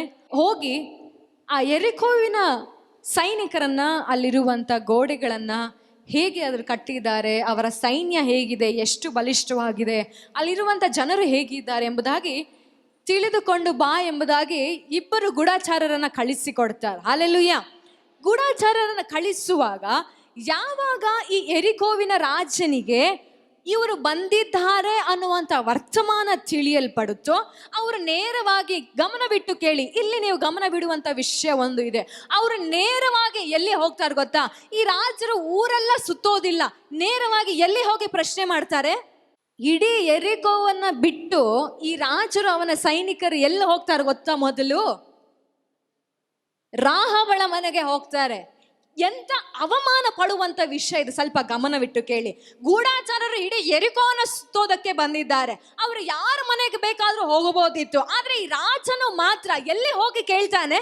ರಾಹಬನ ಮನೆಯಲ್ಲಿ ಹೋಗಿ ಕೇಳ್ತಾನೆ, ಒಬ್ಬ ವೇಶ್ಯ ಮನೆಯಲ್ಲಿ ಕೇಳ್ತಾನೆ. ಅಂದ್ರೆ ಅವನ ಕಣ್ಣಲ್ಲಿ ಈ ಹೆಣ್ಣು ಮಗಳು ಎಷ್ಟು ಕೀಳು ಮಟ್ಟದಲ್ಲಿ ಇದ್ದಳು ಎಂಬುದಾಗಿ ಯೋಚನೆ ಮಾಡಿ, ಯಾವುದೇ ಗಂಡಸರು ಯೆರಿಕೋವಿಗೆ ಬಂದ್ರೆ ಅವರು ನೇರವಾಗಿ ರಾಹಬಳ ಮನೆಗೆ ಹೋಗುತ್ತಾರೆ ಅನ್ನೋದು ಇವನ ತಲೆನಲ್ಲಿ ಇತ್ತು. ಹಾಗಾಗಿ ಅವನ ಊರಿನಲ್ಲಿ ಎಲ್ಲೂ ಸುತ್ತೋದಿಲ್ಲ. ಅವನು ಫಸ್ಟ್ ಎಲ್ಲಿ ಹೋಗ್ತಾನೆ? ರಾಹಬಳ ಮನೆಗೆ ಹೋಗ್ತಾನೆ. ಒಂದು ಸಾರಿ ಯೋಚನೆ ಮಾಡಿ, ಅವಳು ಆ ಯೆರಿಕೋವಿನಲ್ಲಿ ಇದ್ದಂಥ ಪರಿಸ್ಥಿತಿಯಲ್ಲಿ ಅವಳನ್ನ ಜನರು ಎಷ್ಟು ಕೀಳಾಗಿ ನೋಡ್ತಾ ಇದ್ರು ಎಂಬುದಾಗಿ. ತಮ್ಮ ಸ್ವಾರ್ಥಕ್ಕೆ ಮಾತ್ರ ಅವಳನ್ನ ಬಳಸಿಕೊಳ್ತಾ ಇದ್ರು. ಅವಳಿಗೆ ಏನ್ ಅನಿಸಿರ್ಬೋದು ಆ ಪ್ರಶ್ನೆಯನ್ನ ಕೇಳಬೇಕಾದ್ರೆ? ಆದ್ರೆ ರಾಹಬಳು ಕೂಡ ಅಂಥ ಕೆಲಸವನ್ನೇ ಮಾಡ್ತಿದ್ರಿಂದ, ಅವಳು ಕೂಡ ವೇಶ್ಯ ಆಗಿದ್ರಿಂದ ಅವಳೇನು ಹೇಳ್ತಾಳೆ ಗೊತ್ತಾ? ಹೌದು, ನಮ್ಮ ಮನೆಗೆ ಬಂದಿದ್ರು, ಆದರೆ ಅವರು ಇಲ್ಲಿ ಈಗ ಇಲ್ಲ. ಯಾಕಂದ್ರೆ ಅವಳಿಗೆ ಗೊತ್ತಿತ್ತು, ಈ ರಾಜನು ನಾನು ಸುಳ್ಳು ಹೇಳಿದ್ರೆ ಕೇಳೋದಿಲ್ಲ. ಈಗಾಗಲೇ ನನ್ನ ಹೆಸರು ವೇಶ್ಯ ಎಂಬುದಾಗಿ ಪ್ರಸಿದ್ಧವಾಗಿದೆ. ಯಾವ ಗಂಡಸರು ಬಂದರೂ ನೇರವಾಗಿ ನನ್ನ ಮನೆಗೆ ಬರ್ತಾರಂತ ಇಡೀ ಯೆರಿಕೋವಿಗೆ ಗೊತ್ತು. ಹಾಗಾಗಿ ನಾನು ಸುಳ್ಳು ಹೇಳೋದ್ರಲ್ಲಿ ಪ್ರಯೋಜನವಿಲ್ಲ. ಅವನು ಆಗ ಬಂದು ಮನೆಗಳೆಲ್ಲ ಹುಡುಕುತ್ತಾನೆ. ಆದರೆ ಇರುವಂಥ ಸತ್ಯವನ್ನ ಹೇಳಿ, ಒಂದು ಸುಳ್ಳನ್ನು ಹೇಳಿ ರಾಜನನ್ನ ಕಳಿಸಿ ಬಿಡೋಣ. ಏನು ಮಾಡ್ತಾಳೆ ರಾಹಬಳು? ಇದ್ರೂ ಇವಾಗ, ಅವರಿದ್ರೂ ಇವಾಗ ಇಲ್ಲ. ಹೌದು, ನನ್ನ ಮನೆಗೆ ಬಂದಿದ್ರು ಅವರು, ಆದರೆ ಇವಾಗ ಇಲ್ಲ. ನಂತರ ರಾಜರು ಹೋದ್ಮೇಲೆ ರಾತ್ರಿ ಹೊತ್ತಾಗಬೇಕಾದ್ರೆ ಅವರಿಗೆ ಮಲಗಿಕೊಳ್ಳೋದಕ್ಕೆ ಮಾಳಿಗೆಯನ್ನ ಜಾಗವಾಗಿ ಮಾಡಿ ಕೊಡ್ತಾಳೆ. ಗಮನವಿಟ್ಟು ಕೇಳಿ, ಇಲ್ಲಿ ಅವಳ ಹೊಸ ಹೆಸರು ಆರಂಭವಾಗಿತ್ತು. ಮಾಳಿಗೆಯಲ್ಲಿ ಮಲಗೋದಕ್ಕೆ ಜಾಗ ಕೊಡಬೇಕಾದ್ರೆ 5 ಗೂಢಚಾರರ ಬಳಿಗೆ ಹೋಗ್ತಾಳೆ. ಇಬ್ಬರು ಗೂಢಚಾರರ ಬಳಿಗೆ ಹೋಗಿ ಅವಳು ಆಡುವಂಥ ಮಾತುಗಳನ್ನು ನೋಡ್ರಿ. ಯೆಹೋವನು ಈ ದೇಶವನ್ನ ನಿಮಗೆ ಕೊಟ್ಟಿರುವುದನ್ನು ಬಲ್ಲೆನು, ನಿಮ್ಮ ನಿಮಿತ್ತ ನಮಗೆ ಅಂದರೆ ಇವಳನ್ನು ಸೇರಿ ಕೂಡ, ನಮಗೆ ಅಂದರೆ ಇವಳನ್ನು ಸೇರಿ ಕೂಡ ಮಹಾಭೀತಿ ಉಂಟಾಗಿದೆ. ದೇಶದ ನಿವಾಸಿಗಳೆಲ್ಲರೂ ಕಂಗೆಟ್ಟು ಹೋಗಿದ್ದಾರೆ. ನೀವು ಐಗುಪ್ತದಿಂದ ಹೊರಟು ಬಂದ ಮೇಲೆ ಯೆಹೋವನು ನಿಮ್ಮ ಮುಂದೆ ಕೆಂಪು ಸಮುದ್ರವನ್ನ ಬತ್ತಿಸಿ ಬಿಟ್ಟದ್ದನ್ನು, ನೀವು ಯೋರ್ದಾನಿನ ಆಚೆಯಲ್ಲಿರುವ ಸಿಹೋನ್ ಓಗ್ ಎಂಬ ಅಮೋರಿಯರ ಅರಸರಿಬ್ಬರನ್ನ ನಿರ್ಮೂಲ ಮಾಡಿದ್ದನ್ನ ಕೇಳಿ ನಮ್ಮ ಎದೆ ಒಡೆದು ಹೋಯಿತು. ನಮ್ಮ ಅಂದ್ರೆ ಅವಳನ್ನ ಸೇರಿಸಿಕೊಂಡು ಹೇಳ್ತಾ ಇದ್ದಾಳೆ, ನನಗೂ ಕೂಡ ಭಯ ಆಯಿತು. ನಿಮ್ಮನ್ನ ಎದುರಿಸುವಂತ ಧೈರ್ಯವು ಒಬ್ಬನಲ್ಲಿಯೂ ಇಲ್ಲ. ಗಮನವಿಟ್ಟು ಕೇಳಿ, ಒಬ್ಬನಲ್ಲಿಯೂ ಇಲ್ಲ. ಈ ಅನ್ಯ ದೇಶದಲ್ಲಿರುವಂತ ಮಗಳಿಂದ, ಬರೇ ಪಾಪವನ್ನ ಮಾಡುತ್ತಿದ್ದಂತ ಮಗಳಿಂದ ಬರುವಂತ ಮಾತನ್ನ ಕೇಳಿ, ನಿಮ್ಮ ದೇವರಾದ ಯೆಹೋವನೇ ಪರಲೋಕದಲ್ಲಿಯೂ ಭೂಲೋಕದಲ್ಲಿಯೂ ದೇವರು ಎಂಬುದಾಗಿ ಅವಳು ಆ ರಾತ್ರಿ ಘೋಷಣೆ ಮಾಡುತ್ತಾಳೆ. ಹಲ್ಲೆಲೂಯಾ. ಯಾವ ಮನೆಯಲ್ಲಿ ಅವಳು ಪಾಪದ ಕಾರ್ಯಗಳನ್ನ ಮಾಡ್ತಾ ಇದ್ದಾಳೋ ಅದೇ ಮನೆಯಲ್ಲಿ ಹೋಗಿ ಅವಳು ಘೋಷಣೆ ಮಾಡ್ತಾರೆ. ಇಸ್ರಾಯೇಲ್ ಮಕ್ಕಳಿಬ್ರು ಬಂದಿರ್ತಾರೆ, ನಿಮ್ಮ ಯೆಹೋವ ದೇವರು, ನಿಮ್ಮ ದೇವರಾಗಿರುವಂತ ಯೆಹೋವನೇ ಈ ಲೋಕದಲ್ಲಿ ಮಾತ್ರವಲ್ಲ, ನಮ್ಮ ಕಣ್ಣಿಗೆ ಕಾಣದಿರುವಂತ ಪರಲೋಕದಲ್ಲಿಯೂ ಕೂಡ ಆತನೊಬ್ಬನೇ ನಿಜವಾದಂತ ದೇವರು ಎಂಬುದಾಗಿ ಸತ್ಯವನ್ನ ನಾನು ಅರಿತುಕೊಂಡಿದ್ದೇನೆ. ಹಾಗಾಗಿ ನೀವು ನನಗೆ ದಯೆ ತೋರಿಸಬೇಕು. ಇನ್ನೊಂದು ಮಾತಿನಲ್ಲಿ ಹೇಳೋದಾದ್ರೆ, ನಿಮ್ಮ ದೇವರು ನನಗೆ ದಯೆ ತೋರಿಸಬೇಕು. ನಾನೀಗ ಹೇಗೆ ನಿಮಗೆ ದಯೆ ತೋರಿಸಿದೆನೋ ಹಾಗೆ ನೀವು ನನಗೆ ನಾಳೆ ಬಂದು ಈ ಯೆರಿಕೋ ಪಟ್ಟಣವನ್ನ ನೀವು ನಿಮ್ಮ ವಶಕ್ಕೆ ತೆಗೆದುಕೊಳ್ಳುವಾಗ ನನಗೂ ನನ್ನ ಕುಟುಂಬಕ್ಕೂ ನೀವು ದಯೆ ತೋರಿಸಬೇಕು. ಅವಳಿಗೆ ಅವತ್ತು ಹೊಸ ಹೆಸರನ್ನ ಕೊಟ್ಟಿದ್ದು ಯಾವ ಸಂಗತಿ ಗೊತ್ತಾ? ದೇವರ ಭಯ, ಯೆಹೋವನ ಭಯ. ದೇವರ ಭಯ ಅವತ್ತು ಅವಳನ್ನ ನೂತನ ಸೃಷ್ಟಿಯನ್ನಾಗಿ ಮಾಡಿತು. ನನ್ನಲ್ಲಿ ನಿಮ್ಮಲ್ಲಿ ಅನೇಕ ಕ್ರೈಸ್ತ ಮಕ್ಕಳಲ್ಲಿರುವಂಥ ಮೂಢನಂಬಿಕೆ ಏನು ಗೊತ್ತಾ? ದೇವರ ಭಯ ಅಂದ್ರೆ ದೇವರು ಮಹಾಭಯಂಕರನು, ಆತನು ಪಾಪ ಮಾಡಿದ್ರೆ ಸಾಕು ನ್ಯಾಯ ತೀರ್ಪು ಕೊಟ್ಟು ನಮ್ಮನ್ನು ಸಾಯಿಸಿ ಬಿಡ್ತಾರೆ. ಆ ಭಯಕ್ಕಾದ್ರೂ ನಾವು ದೇವರನ್ನ ಆರಾಧಿಸೋಣ. ಅಯ್ಯೋ, ದೇವರನ್ನ ನಂಬಲಿಲ್ಲ ಅಂದ್ರೆ ನಾವು ಪರಲೋಕಕ್ಕೆ ಹೋಗಲ್ಲ, ಆ ಕಾರಣಕ್ಕಾದ್ರೂ ದೇವರನ್ನ ನಂಬೋಣ. ಇವತ್ತು ಎಷ್ಟೋ ಕ್ರೈಸ್ತರು ಪರಲೋಕಕ್ಕೋಸ್ಕರ ಯೇಸುವನ್ನ ನಂಬಿರೋರಿದ್ದಾರೆ. ಎಷ್ಟೋ ಕ್ರೈಸ್ತರು ನ್ಯಾಯ ವಿಚಾರಣೆಯಲ್ಲಿ ಗುರಿಯಾಗಬಾರ್ದಂತ ನಿಂತುಕೊಂಡವರು ಎಷ್ಟೋ ಜನ ಇದ್ದಾರೆ. ಹೌದಾ? ಒಂದಾನೊಂದು ಕಾಲದಲ್ಲಿ ನಮ್ಮ ಹಳೇ ದಿನಗಳಲ್ಲಿ ನಾವು ಕೂಡ ಕ್ರೈಸ್ತರಾಗಿದ್ವಿ. ನಾವು ಕೂಡ ಪರಲೋಕಕ್ಕೆ ಎತ್ತಲ್ಪಡಬೇಕಪ್ಪ, ಅದಕ್ಕೋಸ್ಕರ ನಾವು ಯೇಸುವನ್ನ ನಂಬಿದ್ದೇವೆ. ಅಯ್ಯೋ, ಅಂತ್ಯ ದಿನಗಳು ಬರುವಾಗ, ಆ ಶೋಧನೆಗಳು ದಿನ ಬರುವಾಗ ನಮ್ಮ ಕೈಲಂತೂ ಎದುರಿಸೋದಕ್ಕೆ ಆಗೋದಿಲ್ಲಪ್ಪ, ಅದಕ್ಕಾದ್ರೂ ಇನ್ನು ಮೇಲಾದ್ರೂ ನಾವು ಪ್ರೇಯರ್ ಮಾಡೋಣಂತೆ. ಅಯ್ಯೋ, ಕೆಲವೊಂದು ಸಾರಿ ಈ ಸುವಾರ್ತೆಗಳನ್ನ, ಈ ಸಂದೇಶಗಳನ್ನು ಕೇಳುತ್ತೇವೆ, ಯೇಸು ಸ್ವಾಮಿ ಬರುವಂತ ಸಮಯ ಕಳ್ಳನು ಬರುವ ಹಾಗೆ ಬರುತ್ತೆ, ಅದು ಯಾವಾಗ ಬೇಕಾದ್ರೂ ಆಗ್ಬೋದು, ಆಗ್ಬೋದು, ನಾಳೆನಾದ್ರೂ ಆಗ್ಬೋದು, ಅದಕ್ಕೆ ಇವತ್ತಿಂದಾನೇ ನಿಮ್ಮನ್ನ ಸಿದ್ಧ ಮಾಡ್ಕೊಳ್ಳಿ. ಈ ಮಾತನ್ನ ಅನೇಕ ಸಾರಿ ಕೇಳಿ ಅನೇಕ ವಿಶ್ವಾಸಿಗಳು ಹೇಗೆ ಹೆದರಿದ್ರಂದ್ರೆ, ಇವತ್ತಿಂದ ನಾನು ಪ್ರೇಯರ್ ಮಾಡ್ತೀನಪ್ಪ, ಏನಾದ್ರೂ ಯೇಸಪ್ಪ ಬಂದ್ಬಿಟ್ರೆ, ನನ್ನ ಕೆಳಗೆ ಬಿಟ್ಟು ಹೋಗ್ಬಿಟ್ರೆ. ಇಲ್ಲಿ ಕಷ್ಟಪಡೋರು ಯಾರು? ಇಲ್ಲಿ ಹಿಂಸೆ ಪಡೋರು ಯಾರು? ನೆಮ್ಮದಿಯಾಗಿ ಪರಲೋಕದಲ್ಲಿರೋಣ, ಇವತ್ತಿಂದ ಅಂತೂ ಮಾಡ್ಬಿಡ್ತೀನಪ್ಪ. ಇಲ್ಲ, ಒಂದು ತಿಂಗಳು ಕಾಯನಂತೆ, ಒಂದು ತಿಂಗಳು ನಂದೇನೇನಿದೆಯೋ ಕೆಲಸಗಳೆಲ್ಲ ಮುಗಿಸಿ ಆಮೇಲೆ ನೆಕ್ಸ್ಟ್ ಮಂತಿಂದ ಹಗಲಿರುಡು ಪ್ರಾರ್ಥನೆಯಲ್ಲಿ ಕುತ್ಕೊಂಡ್ಬಿಡೋಣಂತೆ. ಇದು ಸತ್ಯನೋ ಅಲ್ವೋ? ಸತ್ಯ ಆಗಿದ್ರೆ ಕೈ ಎತ್ತು ಹೇಳ್ರಿ ಇದು ಸತ್ಯ ಅಂತ. ಒಬ್ರಿಗೆ ಮಾತ್ರ ಇದು ಸತ್ಯನಾ? ಯಾಕೆ ನಾಚಿಕೊಳ್ತೀರ? ನಾನು ಅದೇ ಕ್ರಿಸ್ತವಳ ಆಗಿದ್ದೆ ಕೆಲವು ವರ್ಷಗಳ ಹಿಂದೆ. ನಾನೇ ನಾಚಿಕೆ ಪಡೋದಿಲ್ಲ. ಹಲ್ಲೆಲೂಯ. ನಾನು ಶೋಧನೆಗೆ ಒಳಗಾಗಬಾರ್ದಪ್ಪ ಅಂತ ಪ್ರಾರ್ಥನೆ ಮಾಡ್ತೀನಿ ಅಂತ ಅಂದ್ಕೊಂಡಿದ್ದಂಥ ದಿನಗಳು ಎಷ್ಟೋ ಸತಿ ಇದೆ. ಹೇಳಿ, ಇದು ಸತ್ಯನಾ ಅಲ್ವಾ? ಬಾಯ್ ಬಿಟ್ಟು ಹೇಳ್ರಿ, ಸತ್ಯನಾ? ನೀವ್ ಅಂದುಕೊಂಡಿದ್ರಾ? ಯಥಾರ್ಥತೆಯಿಂದ ಇರ್ಬೇಕಂತೆ ದೇವರ ಸನ್ನಿಧಾನದಲ್ಲಿ. ನೀವು ನನ್ನ ಮುಂದೆ ಯಥಾರ್ಥತೆ ಇಂದ ಇಲ್ಲ ಅಂದ್ರೆ ಪರವಾಗಿಲ್ಲ, ದಯಮಾಡಿ ದೇವ್ರಿಗೋಸ್ಕರ ಆದ್ರೂ ಭಯ ಪಡ್ರಿ. ಅಲ್ಲೆಲ್ಲೂಯ್ಯ. ಯಾಕಷ್ಟು ಹೆದರ್ತೀರಾ? ದೇವರ ಭಯ ಅಂದ್ರೆ ಅದಲ್ಲ ರೀ. ದೇವರ ಭಯ ಏನು ಗೊತ್ತಾ? ಆತನು ಪರಿಶುದ್ಧನಾಗಿರುವುದರಿಂದ ನಾನು ಕೂಡ ಪರಿಶುದ್ಧನಾಗಿ ಆತನೊಟ್ಟಿಗೆ ಜೀವಿಸಬೇಕು. ಹೆದರುಕೊಂಡಲ್ಲ, ಆತನಿಂದ ದೂರ ಅಲ್ಲ, ಆತನೊಟ್ಟಿಗೆ ಜೀವಿಸೋದು. ದೇವರ ಭಯ ಅಂದರೆ ಕೆಟ್ಟದ್ದನ್ನು ಬಿಟ್ಟು ಒಳ್ಳೆಯದಕ್ಕೋಸ್ಕರ ಹೋರಾಡುವಂಥದ್ದು. ಹಲ್ಲೆಲೂಯಾ. ದೇವರ ಭಯ ಅಂದರೆ ಆತನ ಪ್ರಸನ್ನತೆಯಲ್ಲಿ ನಿಂತುಕೊಳ್ಳೋದಕ್ಕೂ ಯೋಗ್ಯತೆ ಇಲ್ಲದಿರುವವನು ನಾನಾಗಿದ್ದರೂ ಕೂಡ ದೇವರು ನನ್ನನ್ನು ಆತನ ಅತಿ ಪರಿಶುದ್ಧವಾದಂಥ ಸ್ಥಳದಲ್ಲಿ ಕರೆದುಕೊಂಡು ಹೋಗುತ್ತಾನಲ್ಲ ರೀ. ಆತನನ್ನು ಪ್ರೀತಿಸೋದೇ ದೇವರ ಭಯ, ಆತನ ಮಹಿಮೆಯನ್ನು ಹೊಗಳೋದೇ ದೇವರ ಭಯ. ಯೆಶಾಯನು ಆತನ ಸಿಂಹಾಸನವನ್ನು ನೋಡಿ ಆತನ ಹೇಳ್ತಾನೆ, ಅಯ್ಯೋ ನಾನು ಹೊಲಸು ಮಾತಿನವನು, ದಯಮಾಡಿ ನನ್ನನ್ನು ಕರ್ಕೋಬೇಡಪ್ಪ. ಅವನ ಮನಸ್ಸಿನಲ್ಲಿ ಏನಿತ್ತು ಗೊತ್ತಾ? ಅಯ್ಯೋ ದೇವ್ರು ಅತಿ ಪರಿಶುದ್ಧನು, ನಾನು ಓಡ ಹೋಗ್ಬಿಡೋಣ ಅಂತ ಇರಲಿಲ್ಲ. ದೇವರೇ ನನ್ನನ್ನು ಯಾಕೆ ಆರಿಸ್ಕೊಂಡೆ, ನಾನು ಹೊಲಸಿನವನು. ನೇರವಾಗಿ ದೇವರ ಸಿಂಹಾಸನದಿಂದ ಒಂದು ಕೆಂಡವನ್ನು ಒಬ್ಬ ದೂತನು ಬಂದು ಆತನ ನಾಲಿಗೆಗೆ ಸ್ಪರ್ಶಿಸುತ್ತಾನೆ, ಅವನು ಪರಿಶುದ್ಧನಾಗ್ತಾನೆ. ಅದು ದೇವರ ಭಯದಲ್ಲಿ ಆಗುವಂಥ ಮಾರ್ಪಡುವಿಕೆ. ಅರ್ಥ ಆಗ್ತಿದೆಯಾ? ಆತನ ಒಂದು ಸ್ಪರ್ಶ ಸಾಕು. ಇದು ದೇವರ ಭಯ. ಆತನ ಒಂದು ಸ್ಪರ್ಶ ಸಾಕು ನನ್ನ ಜೀವಿತವನ್ನು ಮಾರ್ಪಡಿಸೋದಕ್ಕೆ. ಆತನ ಮಹಿಮೆಯನ್ನ ಹೊಗಳುವುದು ದೇವರ ಭಯ. ಅರ್ಥ ಆಗ್ತಿದೆಯಾ?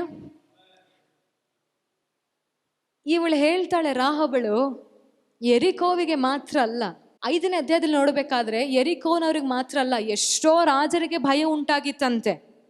ಆದ್ರೆ ಆ ಭಯದಲ್ಲಿ ದೇವರಿಗೆ ಮಹಿಮೆ ಸಲ್ಲಿಸಿದ್ದು ರಾಹಬಳು ಮಾತ್ರ. ಭೂಲೋಕದಲ್ಲಿ ಪರಲೋಕದಲ್ಲಿ ನಿಜವಾದಂತ ದೇವರು ಯಾರಾದ್ರೂ ಇರುವುದಾದ್ರೆ ಇಸ್ರಾಯೇಲರೇ, ಅದು ನಿಮ್ಮ ದೇವರು ಮಾತ್ರ. ಯಾಕೆ ಗೊತ್ತಾ? ಇಲ್ಲಿ ಇರುವಂತ ನಮ್ಮ ದೇವರುಗಳಿಗೆ ಕೈ ಇಲ್ಲ, ಕಾಲಿಲ್ಲ, ಆದ್ರೆ ಪೂಜೆಗಳನ್ನ ಯಜ್ಞಗಳನ್ನ ಮಾತ್ರ ಸಮರ್ಪಿಸುತ್ತಾರೆ. ನೀವು ಪೂಜೆಗಳನ್ನ ಮಾಡದೆ ಹೋದರು, ನೀವು ಯಜ್ಞಗಳನ್ನ ಸಮರ್ಪಿಸದೆ ಹೋದರು, ನಿಮ್ಮ ದೇವರು ನಿಮ್ಮ ಮುಂದೆಗಡೆ ನಡೆದು ಹೋದನು, ಕೆಂಪು ಸಮುದ್ರವನ್ನು ಆತನು ಬತ್ತಿಸಿದನು, ಆತನು ನಿಮ್ಮ ಮುಂಬಲವಾಗಿ ಬಂದನು. ಅಷ್ಟು ಮಾತ್ರವಲ್ಲ, ಇಡೀ ಜಗತ್ತಿಗೆ ಪ್ರಸಿದ್ಧಿಯಾಗಿದ್ದಂತ ಅಮೋರಿಯ ರಾಜನನ್ನ ನಿನ್ನ ದೇವರು, ನಿಮ್ಮ ದೇವರು ನಿಮ್ಮ ಮುಖಾಂತರವಾಗಿ ಸೋಲಿಸಿದನು. ಈ ಸಂಗತಿಗಳನ್ನ ಕೇಳಿದ ತಕ್ಷಣ ಎಲ್ಲರಿಗೂ ಭಯ ಆಯಿತು, ನನಗೂ ಕೂಡ ಭಯ ಆಯಿತು. ಆದ್ರೆ ಆ ಭಯದಲ್ಲಿ ನಾನು ಅರಿತುಕೊಂಡೆ, ಆತನೇ ಯೆಹೋವನೇ ನಿಜವಾದಂಥ ದೇವರು ಎಂಬುದಾಗಿ. ಹಲ್ಲೆಲೂಯಾ. ಎಲ್ಲರಿಗೂ ನ್ಯಾಯ ತೀರ್ಪಾಯ್ತು ಯೆರಿಕೋನಲ್ಲಿ, ಆದ್ರೆ ರಾಹಬಳಿಗೆ ಮಾತ್ರ ನ್ಯಾಯ ತೀರ್ಪಾಗಲಿಲ್ಲ. ಗಮನವಿಟ್ಟು ಕೇಳ್ತಿದ್ದೀರಾ? ಇಡೀ ಯೆರಿಕೋವೇ ಸರ್ವನಾಶ ಆಯಿತು. ಯೆಹೋಶುವನು ಹೇಳ್ತಾನೆ, ಈ ಕೋಟೆಯನ್ನು ಕಟ್ಟುವವನ ಮೊದಲನೇ ಮಗನು ಸತ್ತು ಹೋಗುತ್ತಾನೆ ಎಂಬುದಾಗಿ. ಆದರೆ ರಾಹಬಳು ಅವರ ಕುಟುಂಬ ಸಂಪೂರ್ಣವಾಗಿ ದೇವರಿಂದ ರಕ್ಷಣೆಗೆ ಒಳಗಾಯಿತು. ಯಾವ ಊರಿನಲ್ಲಿ ಇವಳನ್ನ ವೇಶ್ಯೆ, ಪಾಪದವಳು ಎಂಬುದಾಗಿ ಹೇಳಿದರು, ಅದೇ ಊರಿನಲ್ಲಿ ಎಲ್ಲರನ್ನ ನಾಶ ಮಾಡಿ ಒಬ್ಬ ವೇಶ್ಯೆ ದೇವರನ್ನ ಕಂಡುಕೊಂಡಿದ್ದರಿಂದ ಅದೇ ವೇಶ್ಯನ ದೇವರು ಅವಳ ತಲೆಮಾರಿನಲ್ಲಿ ಕ್ರಿಸ್ತನು ಜನಿಸುವ ಹಾಗೆ ಆರಿಸಿಕೊಂಡನು. ಅದು ಕಿರೀಟ ಅಂದರೆ, ಅದು ಹೊಸ ಹೆಸರು ಅಂದರೆ. ಹಲ್ಲೆಲೂಯಾ. ಅನೇಕ ಸಾರಿ ನಾನು ಸೈತಾನನಿಗೆ ಒಂದು ಪ್ರಶ್ನೆ ಮಾಡ್ತಾ ಇರ್ತೇನೆ, ಸೈತಾನನೇ, ನೀನು ಎಷ್ಟರ ಮಟ್ಟಿಗೆ ಒಬ್ಬರನ್ನ ಪಾಪಕ್ಕೆ ಸಿಕ್ಕಿ ಹಾಕಿಸ್ತೀಯೋ ಅವರೇ ನಿನ್ನನ್ನು ಒಂದು ದಿನ ತುಳಿಯೋದು ಅಂತ. ಸೈತಾನನ ಇವಳನ್ನು ಉಪಯೋಗ ಮಾಡಿಕೊಂಡು ಅನೇಕರನ್ನ ಪಾಪಕ್ಕೆ ಮರಣಕ್ಕೆ ಕರೆದುಕೊಂಡು ಹೋಗ್ತಿದ್ದ. ಒಂದು ದಿನ ಬಂತು, ಇವಳ ಮುಖಾಂತರವಾಗಿ ಲೋಕ ರಕ್ಷಕನು ಜನಿಸುವ ಹಾಗೆ ದೇವರು ಕಾರ್ಯವನ್ನು ಮಾಡಿದ. ಹಲ್ಲೆಲೂಯಾ. ಇವತ್ತು ನೀವು ಅತಿಯಾದ ಪಾಪದಲ್ಲಿ ಬಿದ್ದಿದ್ರೆ ಇದು ನಿಮಗೆ ಶುಭ ಸಂದೇಶ. ಇವತ್ತು ನೀವು ಮನಸ್ಸನ್ನ ಮಾರ್ಪಡಿಸಿಕೊಂಡು ಕರ್ತನಾದ ಭಯವನ್ನು ಅಳವಡಿಸಿಕೊಂಡ್ರೆ ಈ ಲೋಕದಲ್ಲಿ ಅತಿ ಶ್ರೇಷ್ಠವಾದಂಥ ಜನಾಂಗವನ್ನಾಗಿಯೂ ಕುಟುಂಬವನ್ನಾಗಿಯೂ ದೇವರು ನಿಮ್ಮ ಕುಟುಂಬವನ್ನು ಮಾರ್ಪಡಿಸುವಂಥವನಾಗಿದ್ದಾನೆ. ಅಷ್ಟು ಮಾತ್ರವಲ್ಲ, ಇಷ್ಟು ದಿನ ಕೀಳಾಗಿ ನೋಡಿದಂಥ ಅದೇ ಜನರ ಮಧ್ಯದಲ್ಲಿ ನಿನ್ನ ತಲೆಯನ್ನು ಎತ್ತುವಂಥವನಾಗಿದ್ದಾನೆ, ನಿನ್ನನ್ನು ಸುಂದರ ಕಿರೀಟವನ್ನಾಗಿ ಮಾಡುವಂಥವನಾಗಿದ್ದಾನೆ. ಅದೇ ಕಾರ್ಯ ಇಲ್ಲಿ ರಾಹಬಳ ಜೀವಿತದಲ್ಲಿ ನಡೆಯಿತು. ಹಲ್ಲೆಲೂಯಾ. ವೈರ್ಯ ಯೋಜನೆಗಳು ಹಲವಾರು ಇರಬಹುದು. ಕರ್ತನು ಒಂದು ಸಾರಿ ಯೋಚನೆ ಮಾಡಿದ್ರೆ ಸಾಕು, ಈ ಮಗಳು ನಂಬಿಗಸ್ತಳೆ ಎಂಬುದಾಗಿ. ಎಷ್ಟೇ ಕಠಿಣವಾದಂಥ ಘೋರವಾದಂಥ ಪಾಪದಲ್ಲಿ ನೀವಿದ್ದರೂ ಕೂಡ ದೇವರ ಆಯ್ಕೆ ನಿನ್ನ ಮೇಲಿರುವುದಾದರೆ ನೀನು ಎರೆಕೋವಿನಿಂದ ಇಸ್ರಾಯೇಲ್ಗೆ ಬಂದೇ ಬರುತ್ತೀಯ. ನಿನ್ನ ಪಾಪದ ಸ್ಥಳದಿಂದ ದೇವರು ಆರಿಸಿಕೊಂಡಿರುವಂಥ ವಾಗ್ದಾನದ ಸ್ಥಳಕ್ಕೆ ಬಂದೇ ಬರುತ್ತೀಯ. ಹಲ್ಲೆಲೂಯಾ. ಹೀನೈಸುವವರ ಮಧ್ಯದಲ್ಲಿ ದೇವರು ನಿಮ್ಮ ತಲೆಯನ್ನು ಆಗ ಎತ್ತುವಂಥವರಾಗಿದ್ದಾರೆ. Hallelujah, hallelujah, hallelujah. ರಾಹಬಳಿಗೆ ಹೊಸ ಹೆಸರು ಸಿಕ್ಕಿತು. ಇವಳ ಮುಖಾಂತರವಾಗಿ ಇವಳ ತಲೆಮಾರಿನಲ್ಲಿಯೇ ಲೋಕ ರಕ್ಷಕನ ಜನಿಸಿ ಬಂದನು. ಇನ್ನೊಂದು ಹೆಣ್ಣು ಮಗಳ ಜೀವಿತವನ್ನು ನಾನು ನಿಮಗೆ ಹೇಳ್ತೇನೆ. ಅವಳ ಹೆಸರು ರೂತಳು. ಎಷ್ಟು ಜನರಿಗೆ ಗೊತ್ತು? ಈ ಪುಸ್ತಕ ಆದ ನಂತರ ಬರುತ್ತೆ. ರೂತಳು ಎಷ್ಟು ಜನರಿಗೆ ಗೊತ್ತು? ಮತ್ತಾಯನು ತನ್ನ ಸುವಾರ್ತೆನ ಶುರು ಮಾಡುವಾಗ 5 ಮಹಿಳೆಯರನ್ನ ಆತನು ಯೇಸುವಿನ ತಲೆಮಾರಿನಲ್ಲಿ ಇದ್ದಂಥ ಮಹಿಳೆಯರೆಂಬುದಾಗಿ ಸ್ಪಷ್ಟಪಡಿಸುತ್ತಾನೆ. ಅದರಲ್ಲಿ ಒಬ್ಬಳು ರಾಹಾಬಳು, ಇನ್ನೊಬ್ಬಳು ರೂತಳು, ಇನ್ನೊಬ್ಬಳು ತಾಮಾರಳು, ಇನ್ನು ಕೆಲವು ಹೆಸರುಗಳಿದೆ. ನಾನು ಅವರ ಬಗ್ಗೆ ಇನ್ನೊಂದು ದಿನ ನಮ್ಮ ಯೂತ್ ಮೀಟಿಂಗ್ನಲ್ಲಿ ಅದರ ಬಗ್ಗೆ ವಿಶೇಷವಾಗಿ ನಾನು ಹೇಳ್ತೇನೆ. ಹಲ್ಲೆಲೂಯಾ. ಹಲವಾರು ಸತ್ಯವೇದ ಪಂಡಿತರ ಪ್ರಕಾರ ಈ ರೂತಳು ರಾಹಬಳ ಸೊಸೆ ಎಂಬುದಾಗಿ ಸ್ಪಷ್ಟವಾಗುತ್ತೆ. ಯಾಕಂದ್ರೆ ಮತ್ತಾಯನ ಸುವಾರ್ತೆನಲ್ಲಿ 1ನೇ ಅಧ್ಯಾಯದಲ್ಲಿ ನಾವು ಇದನ್ನೇ ನೋಡ್ತೇವೆ. ಬೋವಾಜನ ತಾಯಿಯಾಗಿರುವಂಥ ರಾಹಬಳ ಎಂಬುದಾಗಿ ಇದೆ ಮತ್ತಾಯನು ಬರೆದ ಸುವಾರ್ತೆ 1ನೇ ಅಧ್ಯಾಯದಲ್ಲಿ. ಆದರೆ ಕೆಲವರು ಹೇಳ್ತಾರೆ ರಾಹಬಳಿಗೂ ರೂತಳಿಗೂ 200 ವರ್ಷಗಳ ಅಂತರ ಇತ್ತು. ಮೇ ಬಿ ರಾಹಬಳ ತಲೆಮಾರಿನಿಂದಂಥ ಬಂದಂಥ ಮಗನು ಬೋವಾಜ್ ಆಗಿದ್ದು ಅವನು ರೂತಳನ ಮದುವೆ ಆಗಿರ್ಬೋದೇನೋ, ಗೊತ್ತಿಲ್ಲ. ಬಟ್ ಒಂದಂತೂ ಸದ್ಯ, ಈ ರಾಹಬಳು ಈ ರೂತಳು ಕೂಡ ಒಂದೇ ತಲೆಮಾರಿನಲ್ಲಿ ಬಂದರು. ಒಂದೇ ತಲೆಮಾರು ಅಂದರೆ ಒಂದೇ ತಲೆಮಾರಿನಲ್ಲಿ ಮದುವೆ ಆದವರು. ಹಲ್ಲೆಲೂಯಾ. ದೇವರ ಭಯದಿಂದ ರಾಹಬಳು ಹೊಸ ಹೆಸರನ್ನು ತೆಗೆದುಕೊಂಡಳು. ರೂತಳ ವಿಷಯವನ್ನು ನಾವು ಗಮನಿಸುವಂತವರಾಗೋಣ. ಎಚ್ಚರಿಕೆಯಿಂದ ಇರಬೇಕು. ಎಲ್ಲರೂ ಒಂದ್ಸಲಿ ಶಬ್ದವಾಗಿ ಹೇಳ್ರಿ, ಹಲ್ಲೆಲೂಯಾ, ಹಲ್ಲೆಲೂಯಾ, ಹಲ್ಲೆಲೂಯಾ. ರೂತಳ ವಿಷಯವನ್ನು ನಾವು ಅನೇಕ ಸಾರಿ ಕೇಳಿದ್ದೇವೆ. ಎಲಿಮೆಲೆಕನು ಬೆತ್ಲೆಹೇಮಿನಿಂದ ಅಮೋರಿಯರ ದೇಶಕ್ಕೆ ಹೋಗ್ತಲ್ಲ, ಮೋವಾಬ್ ದೇಶಕ್ಕೆ ಹೋಗ್ತಾನೆ. ಮೋವಾಬ್ಯರ ಇರುವಂಥ ಸ್ಥಳಕ್ಕೆ ಹೋಗಿ ಅಲ್ಲಿ ನನಗೆ ರೊಟ್ಟಿ ಸಿಗಬಹುದೇನೋ, ಅಲ್ಲಿ ಸಮೃದ್ಧಿಯಾಗಿ ಊಟ ಸಿಗುತ್ತೇನೋ, ಅಲ್ಲಿ ಬರಗಾಲ ಇಲ್ಲವೇನೋ ಎಂಬುದಾಗಿ ಎಲಿಮೆಲೆಕನು ಏನು ಮಾಡ್ತಾನೆ, ತನ್ನ ಕುಟುಂಬ ಸಮೇತವಾಗಿ ತನ್ನ ಹೆಂಡತಿಯಾಗಿರುವಂಥ ನಹೋಮಿ ತನ್ನ 2 ಮಕ್ಕಳನ್ನು ಕರೆದುಕೊಂಡು ಮೋವಾಬ್ ದೇಶಕ್ಕೆ ಹೋಗುತ್ತಾನೆ. ಗಮನವಿಟ್ಟು ಕೇಳಿ. ಅವನು ಬೆತ್ಲೆಹೇಮಿನಿಂದ ಮೋವಾಬ್ ದೇಶಕ್ಕೆ ಹೋಗಿದ್ದಾನೆ. ಯಾತಕ್ಕಾಗಿ ಹೇಳಿ, ಬಾಯ್ಬಿಟ್ಟು ಹೇಳಿ, ಯಾತಕ್ಕಾಗಿ? ಊಟಕ್ಕಾಗಿ. ರೊಟ್ಟಿಯ ಮನೆಯನ್ನ ಬಿಟ್ಟು ರೊಟ್ಟಿಯನ್ನು ಹುಡುಕೋದಕ್ಕೆ ಹೋಗಿದ್ದ. ಎಷ್ಟು ಜನರಿಗೆ ಗೊತ್ತು? ಬೆತ್ಲೆಹೇಮ್ ಅಂದರೆ ರೊಟ್ಟಿಯ ಮನೆ. ಆತನು ರೊಟ್ಟಿಯ ಮನೆಯನ್ನೇ ಬಿಟ್ಟು ಪಾಪವಿರುವಂಥ, ಅನ್ಯ ದೇವತೆಗಳನ್ನು ಆರಾಧಿಸುವಂಥ, ವಿಗ್ರಹಗಳನ್ನು ಪೂಜೆ ಮಾಡುವಂಥ ಸ್ಥಳಕ್ಕೆ ತನ್ನ ಕುಟುಂಬವನ್ನು ತೆಗೆದುಕೊಂಡು ಹೋಗ್ತಾನೆ.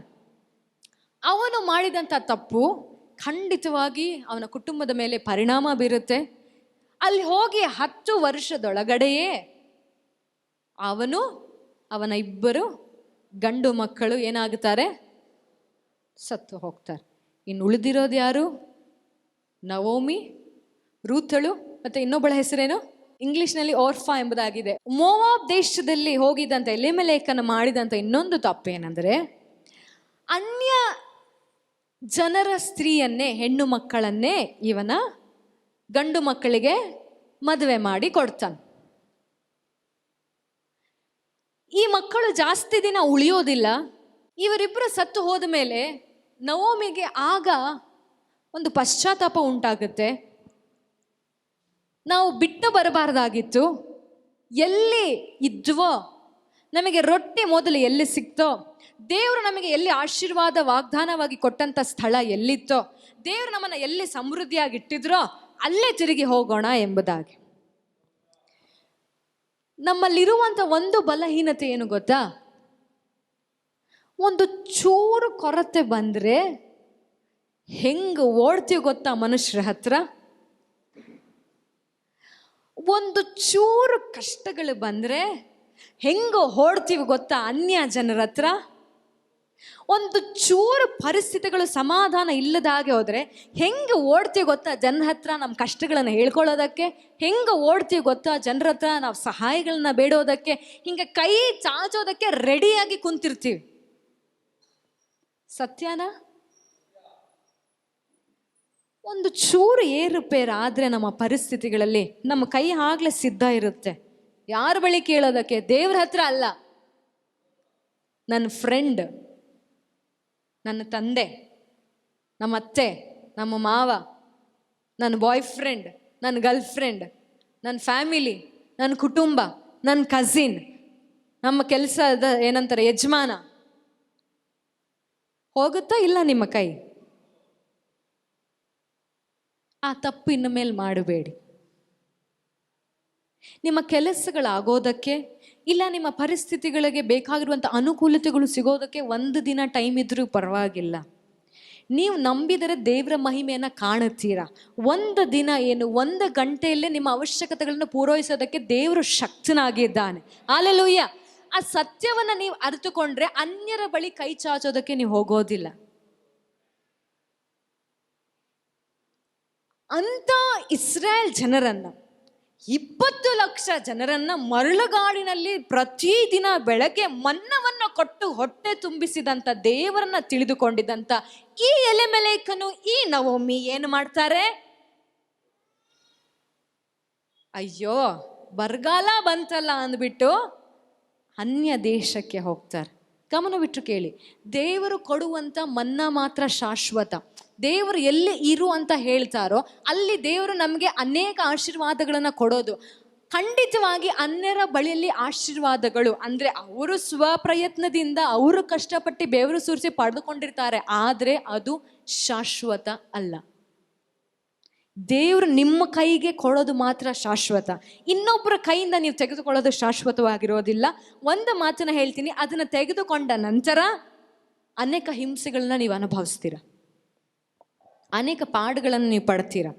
ಇನ್ನೊಬ್ಬರ ಕೈನಲ್ಲಿ ನನ್ನ ಹತ್ರ ಇಸ್ಕೊಂಡ್ಲು, ನಾನು ಅವನಿಗೆ ಸಹಾಯ ಮಾಡಿದೆ, ನಾನು ಅವಳಿಗೆ ಸಹಾಯ ಮಾಡಿದೆ ಅಂತ ಅನ್ನಿಸ್ಕೋ ಬದಲು ಮೂಲೆನಲ್ಲೇ ನಿಮ್ಮ ಮನೆಯಲ್ಲಿ ಕೂತುಕೊಂಡು ಮೊಣಕಾಲೂರಿ ನಾನು ಕಣ್ಣೆತ್ತಿ ಪರ್ವತಗಳ ಕಡೆ ನೋಡುತ್ತೇನೆ, ನನ್ನ ಸಹಾಯವು ಭೂಮಿ ಆಕಾಶವನ್ನು ನಿರ್ಮಿಸಿದಂಥ ಯೆಹೋವನಿಂದಲೇ ಬರುತ್ತದೆ, ಹಾಗಾಗಿ ಈ ಕೈಗಳು ಮನುಷ್ಯರ ಬಳಿಗೆ ಹೋಗೋದಿಲ್ಲ, ನನ್ನ ಕೈಗಳು ನೇರವಾಗಿ ಪರಲೋಕವನ್ನು ದೃಷ್ಟಿಸಿ ನೋಡ್ತಾ ಇರುತ್ತದೆ ಎಂಬುದಾಗಿ ನೀವು ಮೊಣಕಾಲೂರಿದ್ರೆ ಆತನು ಖಂಡಿತವಾಗಿ ಪರಲೋಕಗಳನ್ನು ತೆರೆದು ನಿಮ್ಮ ಮೇಲೆ ಸುವರಗಳನ್ನು ಸುರಿಸಿ ನಿಮ್ಮ ಕೊರತೆಗಳನ್ನು ನೀಗಿಸಿ ನಿಮ್ಮನ್ನು ಆಶೀರ್ವಾದದ ನಿಧಿಯಾಗಿ ಮಾಡುವಂಥವನಾಗಿದ್ದಾನೆ.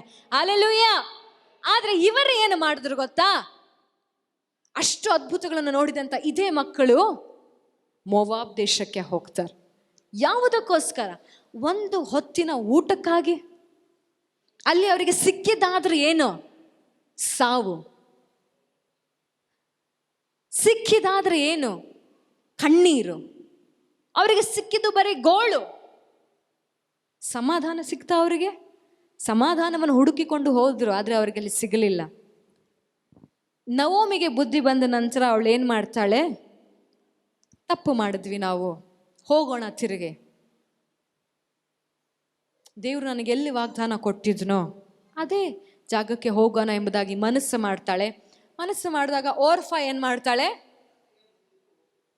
ಅತ್ತಿಗೆಯನ್ನ ಬಿಟ್ಬಿಟ್ಟು ಹೋಗ್ತಾಳೆ. ಆದರೆ ರೂತಳು ಮಾತ್ರ ಅತ್ತೆ ಜೊತೆ ಇರ್ತಾಳೆ. ಗಮನವಿಟ್ಟು ಕೇಳಿ, ಇವರಿಬ್ಬರು ಕೂಡ ಇಸ್ರಾಯೇಲ್ ಹೆಣ್ಣು ಮಕ್ಕಳಲ್ಲ. ಇವರಿಬ್ಬರು ಕೂಡ ಯಾರು? ಮೋವಾಬ್ ಸ್ತ್ರೀಯರು, ಅನ್ಯರು. ಅನ್ಯ ದೇವರನ್ನ ಪೂಜೆ ಮಾಡ್ತಿದ್ದವರು, ಅನ್ಯ ದೇವರಿಗೆ ಯಜ್ಞವನ್ನ ಅರ್ಪಿಸುತ್ತಿದ್ದವರು. Hallelujah, hallelujah. ಅವರಂತೆಯೇ ಇವರ ಕುಟುಂಬ ಇಸ್ರೇಲ್ ಅವ್ರು ಆಗಿದ್ರು ಕೂಡ ಇವರು ಆಲ್ರೆಡಿ ಅಲ್ಲಿ ಇದ್ದಾಗ ಅವರಂತೆ ನಡೆದುಕೊಂಡು ಬಿಟ್ಟಿದ್ರು. ಅದಕ್ಕೆ ದೇವರ ರಕ್ಷಣೆ ಈ ಎಲಿಮೆಲೇಕನ ಕುಟುಂಬದ ಮೇಲೆ ಇರಲಿಲ್ಲ. ಅವ್ರು ಯಾವಾಗ ಮೋವಾಬ್ ದೇಶದ ಪದ್ಧತಿಯ ಮುಖಾಂತರವಾಗಿ ಪದ್ಧತಿಯ ರೀತಿಯಲ್ಲಿ ನಡೆಯೋದಕ್ಕೆ ಪ್ರಾರಂಭ ಮಾಡಿದ್ರು, ಅಲ್ಲಿ ದೇವರ ರಕ್ಷಣೆಯನ್ನು ಇವರು ಕಳೆದುಕೊಂಡ್ರು. ಹಾಲೆಲೂಯ. ನನ್ನ ನಿನ್ನ ಜೀವಿತದಲ್ಲೂ ಹೀಗೇ ನಡೆಯೋದು. ದೇವರ ವಿರುದ್ಧವಾಗಿ ನಾವು ಯಾವಾಗ ಕೆಲಸಗಳನ್ನ ಮಾಡ್ತೀವೋ ಆಗ ರಕ್ಷಣೆಗಳು ಕಳಚಿ ಹೋಗುತ್ತೆ ನಮ್ಮ ಮೇಲಿಂದ. ಎಸ್ಸಯ್ಯ. Hallelujah, hallelujah. ಕಳೆದುಕೊಂಡಂತ ನಂತರ ಈ ಮಗಳು ತಿಳಿದುಕೊಳ್ಳುತ್ತಾಳೆ. ಆದ್ರೆ ಓರ್ಫಾ ರೀತಿನಲ್ಲಿ ರೂತಳು ಮಾಡೋದಿಲ್ಲ. ಮೇ ಬಿ ಅವಳು ಒಂದು ಸತ್ಯವನ್ನ ಅರ್ಥಕೊಂಡಿರ್ತಾಳೆ. ದೇವರು ಇವರಿಗೆ ಕಮಾಂಡ್ಮೆಂಟ್ಸ್ಗಳನ್ನು ಕೊಡಬೇಕಾದ್ರೆ, ನಿಬಂಧನೆಗಳನ್ನು ಕೊಡಬೇಕಾದ್ರೆ ಗುರು ಹಿರಿಯರನ್ನ ಮಾನಿಸಬೇಕು. ಅವರ ಮುದಿ ವಯಸ್ಸಿನಲ್ಲಿ ಅವರಿಗೆ ಆಧಾರವಾಗಿರಬೇಕು. ಹಿರಿಯರನ್ನ ಮಾನಿಸಬೇಕೆನ್ನುವಂತ ಆ ನಿಬಂಧನೆಯನ್ನ ರೂತಳು ಕೇಳಿದ್ರಲೇನೋ ನನಗೆ ಗೊತ್ತಿಲ್ಲ. ಅವಳ ಮನಸ್ಸಿನಲ್ಲಿ ಏನು ಮಾನಸಾಂತರ ಬಂತೋ ನನಗೆ ಗೊತ್ತಿಲ್ಲ. ಏನೂ ಇಲ್ಲ ನವೋಮಿ ಮತ್ತೆ ರೂತಳ ಬಳಿ. ರೂತಳಿಗೂ ಗೊತ್ತು ನವೋಮಿ ಬಳಿ ಏನೂ ಇಲ್ಲ ಅಂತ. ಆದ್ರೆ ಅವಳು ದೇವರನ್ನ ಯಾವತ್ತಿಗೂ ನೋಡಲಿಲ್ಲ. ರೂತಳು ದೇವರ ಸ್ವರವನ್ನ ಯಾವತ್ತಿಗೂ ಕೇಳಲಿಲ್ಲ. ದೇವರ ಆಲಯ ಹೇಗಿದೆ ಎಂಬುದಾಗಿ ನೋಡಿಲ್ಲ. ಆದ್ರೆ ಒಂದು ಮನಸ್ಸನ್ನ ಅವಳು ಮಾಡ್ತಾಳೆ. ಅತ್ತೆ, ನಿನ್ನನ್ನು ಬಿಟ್ಟು ಎಲ್ಲೂ ಹೋಗೋದಿಲ್ಲ. ನಿನ್ನ ಜನರೇ ನನ್ನ ಜನರು, ನಿನ್ನ ದೇವರೇ ನಿನ್ನ ದೇವರೇ ನಿನ್ನ ದೇವರೇ ನನ್ನ ದೇವರು. ಮೋವಾಬ್ ದೇಶದಲ್ಲಿ ವಿಧವೆ, ಗಂಡ ಸತ್ತವಳು, ಯಾರ ಆಧಾರದಲ್ಲಿಯೂ ಇಲ್ಲದಿರವಳು, ಇವಳಿಗೆ ಸಹಾಯಕ್ಕೆ ಯಾರೂ ಇಲ್ಲ ಅಂತ ಅನ್ನಿಸಿಕೊಂಡಿದ್ದಂಥ ಈ ರೂತಳು ನಿರ್ಧಾರ ಮಾಡ್ತಾಳೆ, ನನಗೆ ಯಾರಿಲ್ಲ ಅಂದರೂ ಪರವಾಗಿಲ್ಲ, ನನ್ನ ಅತ್ತೆ ಒಬ್ಬರಿದ್ದಾರಲ್ಲ, ಇವಳು ಆರಾಧಿಸುವಂಥ ದೇವರನ್ನೇ ನಾನು ಆರಾಧನೆ ಮಾಡೋಣ, ಇವಳಿಂದ ಹೋಗೋಣ. ಇಲ್ಲಿ ಇದ್ದು ಇವರ ಬಳಿ ನಾನು ವಿಧವೆ ಎಂಬುದಾಗಿ ಹೇಳಿಸಿಕೊಳ್ಳೋ ಬದಲು ಅಲ್ಲಿ ಹೋಗಿ ನಿಜವಾದಂಥ ದೇವರ ಬಳಿ ಹೋಗಿ ಇಸ್ರಾಯೇಲಳು ಅಂತ ಹೇಳಿಸಿಕೊಳ್ಳೋದೇ ಉತ್ತಮ ಎಂಬುದಾಗಿ ಅವಳು ಅರಿತುಕೊಂಡಿದ್ದಕ್ಕೆ ಅವಳು ಏನು ಮಾಡ್ತಾಳೆ, ಅತ್ತೆ ಜೊತೆ ಹೋಗ್ತಾಳೆ ಇಸ್ರಾಯೇಲಿಗೆ ತಿರುಗಿ. ಅಲ್ಲಿ ಹೋದ ನಂತರ ಹೊಟ್ಟೆಪಾಡಿಗಾಗಿ ಬೋವಾಜನ ಹೊಲದಲ್ಲಿ ಕೆಲಸ ಮಾಡ್ತಾಳೆ. ಮುಂದೆ ಒಂದು ದಿನ ಬರುತ್ತೆ, ಶ್ರೀಮಂತನಾಗಿರುವಂಥ ಬೋವಾಜನು ಯಾರನ್ನ ಮದುವೆ ಆಗ್ತಾನೆ, ರೂತಳನ್ನ ಮದುವೆ ಆಗ್ತಾನೆ. ಎಷ್ಟೋ ಕಾಂಟ್ರವರ್ಸಿಗಳು ಈ ರೂತಳ ಪುಸ್ತಕದಲ್ಲಿದೆ. ಅವರು ಮದುವೆ ಆದಂಥ ವಿಧಗಳು ಹಾಗಿರಬಾರ್ದಾಗಿತ್ತು ಅಂತ. ಅದ್ರ ಬಗ್ಗೆ ನಾನು ಹೆಚ್ಚಾಗಿ ಗಮನ ಕೊಡೋದಕ್ಕೆ ಹೋಗೋದಿಲ್ಲ. ಆದರೆ ಒಂದು ಸತ್ಯನ, ಆಶ್ರಯವಿಲ್ಲದಿರುವವರಿಗೆ ದೇವರಲ್ಲಿ ಆಶ್ರಯವನ್ನು ಕೊಟ್ಟನ, ಗುರುತು ಇಲ್ಲದವರಿಗೆ ಅಲ್ಲಿ ದೇವರು ಗುರುತನ್ನ ಕೊಟ್ಟನ. ಇವರು ಅನಾಥರಾಗಿ ಬಂದಿರು. ಯಾರು? ನವೋಮಿ ಮತ್ತೆ ರೂತಳು ಮೋವಾಬ್ ದೇಶದಿಂದ ಇಸ್ರೇಲಿಗೆ ಹಿಂತಿರುಗುವಾಗ ಅನಾಥರಾಗಿ ಹಿಂತಿರುಗಿದರು. ಇಲ್ಲಿ ಹಿಂತಿರುಗಿದ ನಂತರ ಅವರ ನಂಬಿಕೆಸ್ತಿಕೆಯನ್ನು, ರೂತಳ ನಂಬಿಕೆಸ್ತಿಕೆಯನ್ನು ನೋಡಿದಂಥ ದೇವರು, ನಿನ್ನ ದೇವರೇ ನನ್ನ ದೇವರು, ಅಂದ್ರೆ ಯೆಹೋವನನ್ನೇ, ಅಂದ್ರೆ ನನ್ನನ್ನೇ ಇವಳು ನಿಜವಾಗಿ ದೇವರನ್ನು ಅರಿತುಕೊಂಡಿದ್ದಾಳೆ ಅಂದ ಮೇಲೆ ನಾನು ಹೇಗೆ ಇವಳ ಕೈಯನ್ನು ಬಿಡಲಿ? ಇನ್ನು ಮೇಲೆ ಇವಳು ವಿಧವೆ ಆಗಿರೋದಿಲ್ಲ. ಇವಳನ್ನು ರಕ್ಷಿಸೋದಕ್ಕೆ, ಇವಳಿಗೆ ಆಧಾರವಾಗಿರೋದಕ್ಕೆ ನಾನು ಒಬ್ಬ ಮನುಷ್ಯನನ್ನು ಕಳಿಸಿಕೊಡುತ್ತೇನೆ. ಇವಳು ಅವನನ್ನ ಮದುವೆಯಾದ ನಂತರ ಇವಳ ನಂಬಿಗಸ್ತಿಕೆಯನ್ನು ನೋಡಿ ಇವಳ ತಲೆಮಾರಿನಲ್ಲಿಯೂ ಕೂಡ ಲೋಕರಕ್ಷಕನಾಗಿರುವಂಥ ನನ್ನ ಮಗನನ್ನು ನಾನು ಕಳಿಸಿಕೊಡುತ್ತೇನೆ ಎಂಬುದಾಗಿ ದೇವರು ಒಡಂಬಡಿಕೆ ಮಾಡಿಕೊಂಡ್ರು. ಎಲ್ಲಿ? ಭೂಲೋಕದಲ್ಲಿ ಅಲ್ಲ, ಪರಲೋಕದಲ್ಲಿ. Hallelujah, hallelujah. ಒಬ್ಬಳು ದೇವರ ಭಯದಿಂದ ಹೊಸ ಹೆಸರನ್ನು ಪಡೆದುಕೊಂಡಳು. ಈಗಲೂ ಕೂಡ ಪರಲೋಕದಲ್ಲಿ ಯೇಸು ಸ್ವಾಮಿ ಇವಳ ತಲೆಮಾರಿನಲ್ಲಿಯೇ ಬಂದಿರೋದು ಅಂತ ಹೇಳ್ತಾರೆ. ಒಬ್ಬಳು ನಂಬಿಕೆಯಿಂದ ಹೊಸ ಹೆಸರನ್ನು ಪಡೆದುಕೊಂಡ್ರು. ಹಲ್ಲೆಲೂಯ. ಇವತ್ತು ನೀವು ಯಾವುದರಿಂದ ನಿಮ್ಮ ಹೆಸರನ್ನು ಪಡೆದುಕೊಳ್ಳೋದಕ್ಕೆ ಪ್ರಯತ್ನ ಪಡ್ತಾ ಇದ್ದೀರಾ? ದೇವರ ಭಯ ನಿಮ್ಮಲ್ಲಿ ಅಡಗಿದೆಯಾ? ದೇವರ ಭಯ ಇಲ್ಲ, ದೇವರ ನಂಬಿಕೆ ನಿಮ್ಮಲ್ಲಿದೆಯಾ? ಈ ಎರಡೇ ಸಂಗತಿಗಳನ್ನು ಹೇಳಿ ನಾನು ಮುಗಿಸ್ತಾ ಇದ್ದೇನೆ. ರಾಹಾಬಳು ಭಯವನ್ನ ಅವಳ ನಾಶನಕ್ಕಾಗಿ ತೆಗೆದುಕೊಳ್ಳಲಿಲ್ಲ, ಭಯವನ್ನ ತನ್ನ ಜೀವಕ್ಕಾಗಿ ತೆಗೆದುಕೊಂಡಳು. ಓದೋಣವ, ಜ್ಞಾನೋಕ್ತಿ 14ನೇ ಅಧ್ಯಾಯ 27ನೇ ವಚನ. ಇವತ್ತು ದೇವರ ಭಯ ನಿಮ್ಮಲ್ಲಿರುವುದಾದರೆ ಅದು ನಿಮ್ಮನ್ನ, ನಿಮ್ಮ ಕುಟುಂಬವನ್ನ ಕಾಪಾಡುವಂಥದ್ದಾಗಿದೆ. ಯಾರಾದರೂ ಒಬ್ಬರೇ ಓದ್ರಿ 14 ಜ್ಞಾನೋಕ್ತಿ 27ನೇ ವಚನ. ಯೆಹೋವನ ಭಯ, ಯೆಹೋವನ ಭಯವು ಜೀವದ ಬುಗ್ಗೆ. ಯಾವುದರ ಬುಗ್ಗೆ ಅಂತೆ? ಎಲ್ಲರೂ ಹೇಳಿ, ಯಾವುದರ ಬುಗ್ಗೆ? ಜೀವದ ಬುಗ್ಗೆ. ಜೀವದ ಬುಗ್ಗೆ. ಮೃತ್ಯುಪಾಶದಿಂದ ತಪ್ಪಿಸಿಕೊಳ್ಳಲು ಅದು ಸಾಧನ. ಅದು ಸಾಧನ. ಅದು ಅದು ಅದು ಇವತ್ತು ನೀವು ಮರಣದಿಂದ ಹೊರಗೆ ಬರಬೇಕಂದ್ರೆ ನಿಮ್ಮಲ್ಲಿರುವಂತ ಸಾಧನ ಯಾವುದು ಗೊತ್ತಾ? ದೇವರ ಹಲ್ಲೆಲೂಯಾ. ದೇವರ ಭಯ ಇವತ್ತು ನೀವು ಅಳವಡಿಸಿಕೊಂಡ್ರೆ, ಭಯ ಅಂದ್ರೆ ಭಯದಿಂದ ಕೂತ್ಕೊಳ್ಳೋದಲ್ಲ, ಎಂಥ ದೇವರನ್ನು ನಾನು ಆರಾಧನೆ ಮಾಡ್ತಾ ಇದ್ದೇನೆ ಅನ್ನೋದು ಭಯ. ಎಂಥ ಪರಿಶುದ್ಧವಾದಂಥ ದೇವರು ನನ್ನನ್ನು ಹತ್ತಿರಕ್ಕೆ ಕರೆದುಕೊಂಡಿದ್ದಾನೆ ಅನ್ನೋದು ಭಯ. ಆ ಭಯವನ್ನು ಇವತ್ತು ನೀವು ಅಳವಡಿಸಿಕೊಂಡ್ರೆ ನೀನು, ನಿನ್ನ ಕುಟುಂಬದವರನ್ನ ದೇವರು ಮೃತ್ಯು ಪಾಶದಿಂದ ಎಳೆಯುವಂಥವನಾಗಿದ್ದಾನೆ. ಹಲ್ಲೆಲೂಯ. ಇವತ್ತು ಅತಿಯಾದ ನಂಬಿಕೆಯಿಂದ ದೇವರೇ ನಿಜವಾದಂಥ ದೇವರೆಂಬುದಾಗಿ ನೀವು ಅರಿಕೆ ಮಾಡಿಕೊಂಡ್ರೆ, ಈ ಲೋಕದವರಿಂದ ತಳ್ಳಲ್ಪಟ್ಟವರು, ಹೀನಾಯವಾಗಿ ಕಡೆಗಣಿಸಲ್ಪಟ್ಟವರು ಎಂಬುದಾಗಿ ಹೇಳಿಸಿಕೊಳ್ಳುವುದರಿಂದ ನಿಮ್ಮನ್ನು ದೇವರು ಉನ್ನತ ಸ್ಥಿತಿಗೆ ಆಶೀರ್ವಾದದ ನಿಧಿಯಾಗಿ ಮಾಡಿ ನಿಮ್ಮ ಮುಖಾಂತರವಾಗಿ ಅನೇಕ ಕ್ರಿಸ್ತನು ಎದ್ದೇಳುವ ಹಾಗೆ ಮಾಡುವಂಥವನಾಗಿದ್ದಾನೆ. Hallelujah, hallelujah. ಕ್ರಿಸ್ತನೇ ನಿಮ್ಮ ಹೊಸ ಹೆಸರು. ಸಂತೋಷ ಇಲ್ವಾ? ಯೇಸುವೇ ನಿಮಗೆ ಸಿಕ್ಕಿರುವಂತ ಹೊಸ ಹೆಸರು.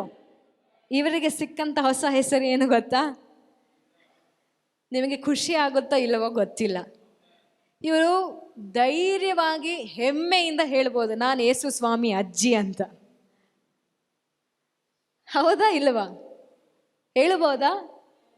ನಾನು ಯೇಸು ಸ್ವಾಮಿ ಅಜ್ಜಿ. ಒಂದು ಕಾಲದಲ್ಲಿ ನಾನು ವೇಶ್ಯೆ ಆಗಿದ್ದೆ, ದೇವರು ನನ್ನ ಮುಖಾಂತರವಾಗಿ ಕ್ರಿಸ್ತನನ್ನ ಕೊಟ್ಟನು. ಒಂದು ಕಾಲದಲ್ಲಿ ನಾನು ವಿಧವೆಯಾಗಿದ್ದೆ, ದೇವರು ನನ್ನ ನಂಬಿಕೆಯನ್ನು ನೋಡಿ ನನ್ನ ತಲೆಮಾರಿನಲ್ಲಿ ಲೋಕ ರಕ್ಷಕನನ್ನು ಕೊಟ್ಟನು.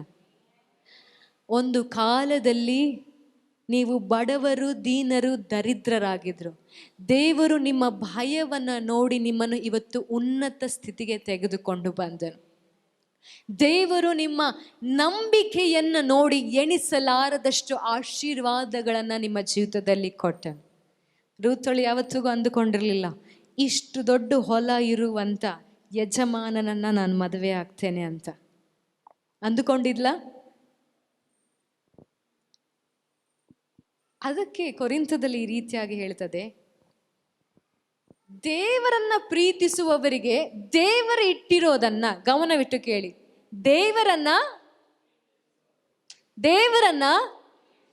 ದೇವರಿಟ್ಟಿರೋದನ್ನ ಕಣ್ಣೂ ಕಾಣಲಿಲ್ಲ,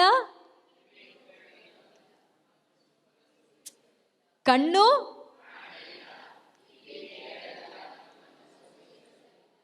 ರೂತಳು ದೇವರನ್ನ ಪ್ರೀತಿಸಿದಳು, ಎಣಿಸಲಾರದಂಥ ಆಶೀರ್ವಾದಗಳನ್ನು ಅವಳ ಜೀವಿತದಲ್ಲಿ ಸುರಿಸಿದರು. ಹಲ್ಲೆಲೂಯಾ. ಇವತ್ತು ಎಷ್ಟು ಜನ ಹೇಳ್ತೀರಾ ನನಗೆ ಹೊಸ ಹೆಸರು ಬೇಕೆಂಬುದಾಗಿ? ನನಗೂ ಕೂಡ ಎಣಿಸಲಾರದಂಥ ಆಶೀರ್ವಾದಗಳು ಬೇಕೆಂಬುದಾಗಿ ಎಷ್ಟು ಜನ ಹೇಳ್ತೀರಾ? ನನ್ನ ಮುಖಾಂತರವಾಗಿ ದಾವಿದನ ಕುಮಾರನು ಬರಬೇಕೆಂಬುದಾಗಿ ಎಷ್ಟು ಜನ ಹೇಳ್ತೀರಾ? ನನ್ನ ಮುಖಾಂತರವಾಗಿ ಲೋಕ ರಕ್ಷಕನು ಬರಬೇಕೆಂಬುದಾಗಿ ಎಷ್ಟು ಜನ ಹೇಳ್ತೀರಾ? ಹೇಳೋರು ಮಾತ್ರ ಶಬ್ದವಾಗಿ ಹಲ್ಲೆಲೂಯಾ ಎಂಬುದಾಗಿ ಹೇಳ್ತಾ ಎದ್ದು ನಿಂತುಕೊಳ್ಳೋಣವ. ಪ್ರತಿಯೊಬ್ಬರು ಎದ್ದು ನಿಂತುಕೊಂಡು ನನ್ನ ಮುಖಾಂತರವಾಗಿ ಲೋಕ ರಕ್ಷಕನು ಬರಬೇಕು, ನಾನು ದೇವರ ಕೈನಲ್ಲೇ ಸುಂದರ ಕಿರೀಟವಾಗಿ ಮಾರ್ಪಡಬೇಕು, ನಾನು ದೇವರ ಕೈನಲ್ಲಿರುವಂತ ಆಭರಣವಾಗಿ ಮಾರ್ಪಡಬೇಕು, ನಾನು ದೇವರ ಕೈಯಲ್ಲಿರುವಂಥ ಮುದ್ರೆಯುಂಗರವಾಗಿರಬೇಕು. ನನಗೆ ಇವತ್ತು ಹೊಸ ಹೆಸರು ಬೇಕು. ಈ ಲೋಕವು ಕೊಡುವಂತ ಹೆಸರು ನನಗೆ ಬೇಡ, ಪರಲೋಕವು ನನ್ನನ್ನು ಗುರುತಿಸುವಂತ ಹೆಸರು ನನಗೆ ಬೇಕು. ಹೇಳಿ ಹಲ್ಲೆಲೂಯ. ಈ ಲೋಕವು ನಮ್ಮನ್ನ ಏನು ಬೇಕಾದ್ರೂ ಕರೆದಿರ್ಬೋದು, ಸುಳ್ಳುಗಾರ, ಮೋಸಗಾರ, ಕೆಟ್ಟವನು, ಒಳ್ಳೆಯವನು, ನಾಟಕ ಮಾಡೋನು, ಮೋಸ ಮಾಡುವವನು, ಹಲ್ಲೆಲೂಯ, ಕುಡುಕನು, ದರಿದ್ರನು, ಸಾಲಗಾರನು, ಹಲ್ಲೆಲೂಯ, ಹೀನಾಯನು, ದರಿದ್ರನು, ಬಡವನು, ರೋಗಸ್ಥನು, ರೋಗಿಗಸ್ತನು, ಏನಂತಾರೆ, ರೋಗಿ ಇವನು, ಹಲ್ಲೆಲೂಯ, ಏನು ಹೆಸರು ಬೇಕಾದ್ರೂ ಕೊಟ್ಟಿರಬಹುದು. ಆದ್ರೆ ಇವತ್ತು ದೇವರು ತನ್ನ ಪರಲೋಕವನ್ನೇ ತೆರೆದು ನಿಮಗೋಸ್ಕರ ಪರಲೋಕದ ಹೆಸರುಗಳನ್ನು ಕೊಡೋದಕ್ಕೆ ಸಿದ್ಧನಾಗಿದ್ದಾರೆ. ಹಲ್ಲೆಲೂಯ. ಇನ್ನು ಮೇಲೆ ನೀವು ರೋಗಸ್ಥರಲ್ಲ, ಇನ್ನು ಮೇಲೆ ನೀವು ಮೋಸಗಾರರಲ್ಲ, ಇನ್ನು ಮೇಲೆ ನೀವು ಸಾಲಗಾರರಲ್ಲ, ಇನ್ನು ಮೇಲೆ ನೀವು ದರಿದ್ರರಲ್ಲ, ಇನ್ನು ಮೇಲೆ ನೀವು ದೀನರಲ್ಲ, ಇನ್ನು ಮೇಲೆ ನೀವು ಕ್ರಿಸ್ತನನ್ನ ಅರಿತುಕೊಂಡಿರುವಂತವರು. ಹಲ್ಲೆಲೂಯ. ಇನ್ನು ಮೇಲೆ ನೀವು ಕ್ರಿಸ್ತನನ್ನ ಅರಿತುಕೊಂಡಿರುವಂತವರು, ಕ್ರಿಸ್ತನನ್ನ ಪ್ರಕಟ ಮಾಡುವಂತವರು, ಲೋಕ ರಕ್ಷಕನನ್ನ ಈ ಭೂಮಿ ಮೇಲೆ ಬಿಡುಗಡೆ ಮಾಡುವಂತವರು ನೀವಾಗಿದ್ದೀರಾ. ಹಲ್ಲೆಲೂಯ. ಒಂದು ಸತ್ಯವನ್ನ ಹೇಳ್ತೇನೆ, ಗಮನವಿಟ್ಟು ಕೇಳಿ. ಭೂಲೋಕದಲ್ಲಾಗಲಿ ಪರಲೋಕದಲ್ಲಾಗಲಿ ದೇವರ ಕೆಲಸವನ್ನ ಯಾರಾದ್ರೂ ತಡೆಯೋದಕ್ಕೆ ಶಕ್ತಿ ಇರುವುದಾದ್ರೆ ಅದು ನನಗೆ ನಿನಗೆ ಮಾತ್ರ. ಭೂಲೋಕದಲ್ಲಿ ಪರಲೋಕದಲ್ಲಿ ದೇವರ ಕೆಲಸವನ್ನ ಪ್ರಬಲವಾಗಿ ಮಾಡೋದಕ್ಕೆ ಯಾರಿಗಾದ್ರೂ ಅರ್ಹತೆ ಇರುವುದಾದ್ರೆ ಅದು ನನಗೆ ನಿನಗೆ ಮಾತ್ರ. ನಾನು ನೀನು ಸೇರಿಕೊಂಡು ದೇವರ ಕಾರ್ಯವನ್ನ ತಡೆಯಲೂಬಹುದು, ದೇವರ ಕಾರ್ಯವನ್ನ ಹೆಚ್ಚಿಸಲೂಬಹುದು. ಒಂದು ಜಾಗದಲ್ಲಿ ಯೇಸು ಸ್ವಾಮಿ ಜನರ ಅಪನಂಬಿಕೆಯನ್ನ ನೋಡಿ ಅಲ್ಲಿ ಅದ್ಭುತಗಳನ್ನ ಮಾಡದೆ ಹೋದ್ರಂತೆ, ಕಡಿಮೆ ಅದ್ಭುತಗಳನ್ನು ಮಾಡಿ ಹೋದ್ರಂತೆ. ಯಾರನ್ನ ನೋಡಿ? ಅಂತ ಶ್ರೇಷ್ಠವುಳ್ಳ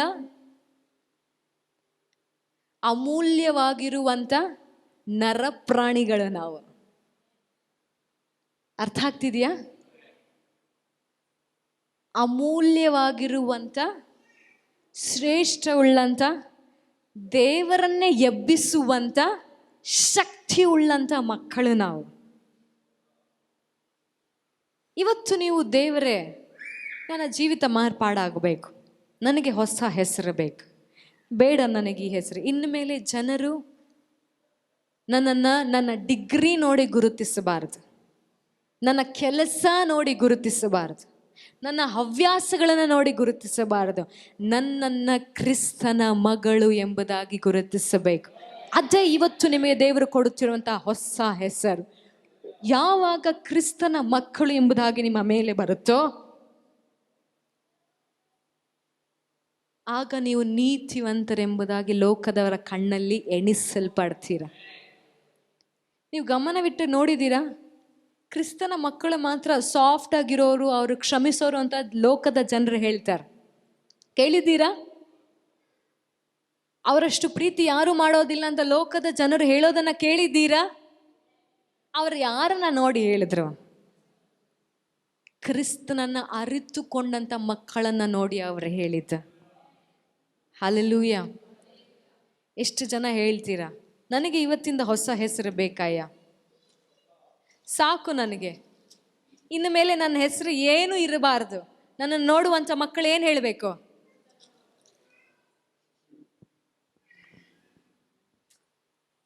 ಅಪೊಸ್ತಲನಾದಂಥ ಪೌಲನು ಫಿಲಿಪ್ಪಿ 3ನೇ ಅಧ್ಯಾಯದಲ್ಲಿ ಈ ರೀತಿಯಾಗಿ ಸ್ಪಷ್ಟಪಡಿಸ್ತಾನೆ. ನಾನು ಓದ್ತೇನೆ ಕೇಳಿ. 3ನೇ ಅಧ್ಯಾಯ 5ನೇ ವಚನ. ಹುಟ್ಟಿದ 8ನೆಯ ದಿನದಲ್ಲಿ ನನಗೆ ಸುನ್ನತಿ ಆಯಿತು. ಅವನಿಗಿರುವಂಥ ಗುರುತುಗಳನ್ನು ಅವನು ಹೇಳ್ತಾನೆ, ಓದ್ತಾ ಕೇಳಿಸ್ಕೋತಾರೆ, ಗಮನವಿಟ್ಟು ಕೇಳಿ. ನಾನು ಇಸ್ರಾಯೇಲ್ ವಂಶದವನು, ಬೆನ್ಯಾಮೀನನ ಕುಲದವನು, ಇಬ್ರಿಯರಿಂದ ಹುಟ್ಟಿದಂಥ ಇಬ್ರಿಯನು, ನೇಮ ನಿಷ್ಠೆಗಳನ್ನು ನೋಡಿದರೆ ನಾನು ಫರಿಸಾಯನು, ಮತಾಸಕ್ತಿಯನ್ನು ನೋಡಿದರೆ ನಾನು ಕ್ರೈಸ್ತ ಸಭೆಯ ಹಿಂಸಕನು, ಧರ್ಮಶಾಸ್ತ್ರದಲ್ಲಿ ಹೇಳಿರುವಂಥ ನೀತಿಯನ್ನು ನೋಡಿದರೆ ನಾನು ನಿರ್ದೋಷಿ. ಆದರೆ ನನಗೆ ಲಾಭವಾಗಿದ್ದಂಥವುಗಳನ್ನು ಕ್ರಿಸ್ತನ ನಿಮಿತ್ತ ನಷ್ಟವೆಂದೆಣಿಸಿ ನನ್ನ ಕರ್ತನಾದ ಕ್ರಿಸ್ತ ಯೇಸುವನ್ನು ಅರಿಯುವುದೇ ಅತಿ ಶ್ರೇಷ್ಠವಾದದ್ದೆಂದು ನಾನು ತಿಳಿದುಕೊಳ್ಳುತ್ತೇನೆ. ನನ್ನ ಕ್ರಿಸ್ತನನ್ನು ಅರಿಯುವುದೇ ಅತಿ ಶ್ರೇಷ್ಠವಾದದ್ದೆಂದು ನನ್ನ ಗುರುತುಗಳೆಲ್ಲ ನನಗೆ ಬೇಡ. ಅದನ್ನು ನಾನು ದುಡ್ಡು ಕೊಟ್ಟು ಪಡೆದುಕೊಂಡಿದ್ದೇನೆ, ಪಡೆದುಕೊಂಡಿದ್ದೇನೆ. ನನಗೆ ಶ್ರೇಷ್ಠವಾದಂಥ ನಾಮ ಯಾವುದು ಗೊತ್ತಾ? ಕ್ರಿಸ್ತನನ್ನು ಅರಿಯುವುದು. ಇವತ್ತು ಎಷ್ಟು ಜನ ಹೇಳ್ತೀರಾ, ನಾನು ಡಿಗ್ರಿ ಮಾಡಿದ್ದೇನೆ, ನಾನು SLC ಪಾಸ್ ಮಾಡಿದ್ದೇನೆ, ನಾನು ಇಲ್ಲಿ ಕೆಲಸ ಮಾಡ್ತೇನೆ, ಅಲ್ಲಿ ಕೆಲಸ ಮಾಡ್ತೇನೆ. ಕ್ರಿಸ್ತನನ್ನು ಅರಿಯುವುದೇ ನನ್ನ ಗುರುತು, ಕ್ರಿಸ್ತನನ್ನು ಹುಡುಕುವುದೇ ನನ್ನ ಹೊಸ ಹೆಸರು, ಕ್ರಿಸ್ತನು ನನ್ನಲ್ಲಿರುವುದೇ ನನ್ನಲ್ಲಿರುವಂಥ ಕಿರೀಟವಾಗಿದೆ ಎಂಬುದಾಗಿ ಎಷ್ಟು ಜನ ಹೇಳ್ತೀರಾ? Hallelujah, hallelujah. ಪೌಲನ ಇನ್ನೊಂದು ಕಡೆ ಈ ರೀತಿಯಾಗಿ ಹೇಳ್ತಾನೆ, ಕೊಲೊಸ್ಸೆ 1:27 ನನ್ನಲ್ಲಿರುವಂಥ ಕ್ರಿಸ್ತನೇ ದೇವರ ಮಹಿಮೆಗೆ ಆಧಾರಭೂತನಾಗಿದ್ದಾನೆ, ಆತನ ಮಹಿಮೆ ಸಾಕು, ನನಗೆ ಪದವಿಗಳು ಬೇಡ ಎಂಬುದಾಗಿ. ಹಾಲೆಲೂಯ. ಎಲ್ಲರೂ ಕಣ್ಣುಗಳನ್ನು ಮುಚ್ಚಿ ಹೇಳೋಣವಾ? ಕರ್ತನೆ, ವೇಶ್ಯೆಯನ್ನ ಎಸ್ಸಯ್ಯ ನಿನ್ನ ಚಿತ್ತವನ್ನು ನೆರವೇರಿಸೋದಕ್ಕೆ ಕರ್ತನೆ ಮಾರ್ಪಡಿಸಿದಂಥ ದೇವರು ನೀನು. ಯಾರಿಗೂ ಸಿಗದಂಥ ಸೌಭಾಗ್ಯ, ಅನೇಕರನ್ನ ಪಾಪಕ್ಕೆ ಸಿಕ್ಕಿ ಹಾಕಿಸಿದಂಥ ರಾಹಬಳಿಗೆ ಯಾವಾಗ ಅವಳು ತನ್ನ ಮನಸ್ಸನ್ನು ತಿರುಗಿಸಿಕೊಂಡಳು, ಯಾವಾಗ ಅವಳು ನಿನ್ನನ್ನೇ ನಿಜವಾದ ದೇವರೆಂಬುದಾಗಿ ಅರಿತುಕೊಂಡಳು, ಅವಳ ಇತಿಹಾಸವನ್ನೇ ಬದಲಾಯಿಸಿದಂಥ ದೇವರು ನೀನಯ್ಯ. ಕರ್ತನೆ, ಬಂಜೆಯಾಗಿದ್ದಂಥ ಹಣ್ಣಳನ್ನ ಜನರು ಅವಳನ್ನ ಬಂಜೆ ಅನ್ನುತ್ತಾ ಇದ್ರು. ಯಾವಾಗ ಅವಳು ಕಣ್ಣೀರಿಂದ ಪ್ರಾರ್ಥನೆ ಮಾಡಿದ್ರು, ಅವಳು ಗರ್ಭವತಿಯಾಗಿ ಸಮುವೇಲನನ್ನು, ದೊಡ್ಡ ದೈವ ಅಭಿಷಕ್ತನನ್ನು, ಇದುವರೆಗೂ ಅವನ ಪ್ರವಾದನೆಗಳು ಬಿದ್ದು ಹೋಗಲೇ ಇಲ್ಲ ಅನ್ನುವಂಥ ಒಂದು ದೊಡ್ಡ ದೈವ ಅಭಿಷಕ್ತನನ್ನು ಎಬ್ಬಿಸಿದೆ. ಅವತ್ತು ಅವಳ ಕಣ್ಣೀರಿನ ಪ್ರಾರ್ಥನೆ ಅವಳ ಗುರುತನ್ನು ಬದಲಾಯಿಸಿತು. ಕುರಿ ಕಾಯುವಂಥ ದಾವಿದನನ್ನು,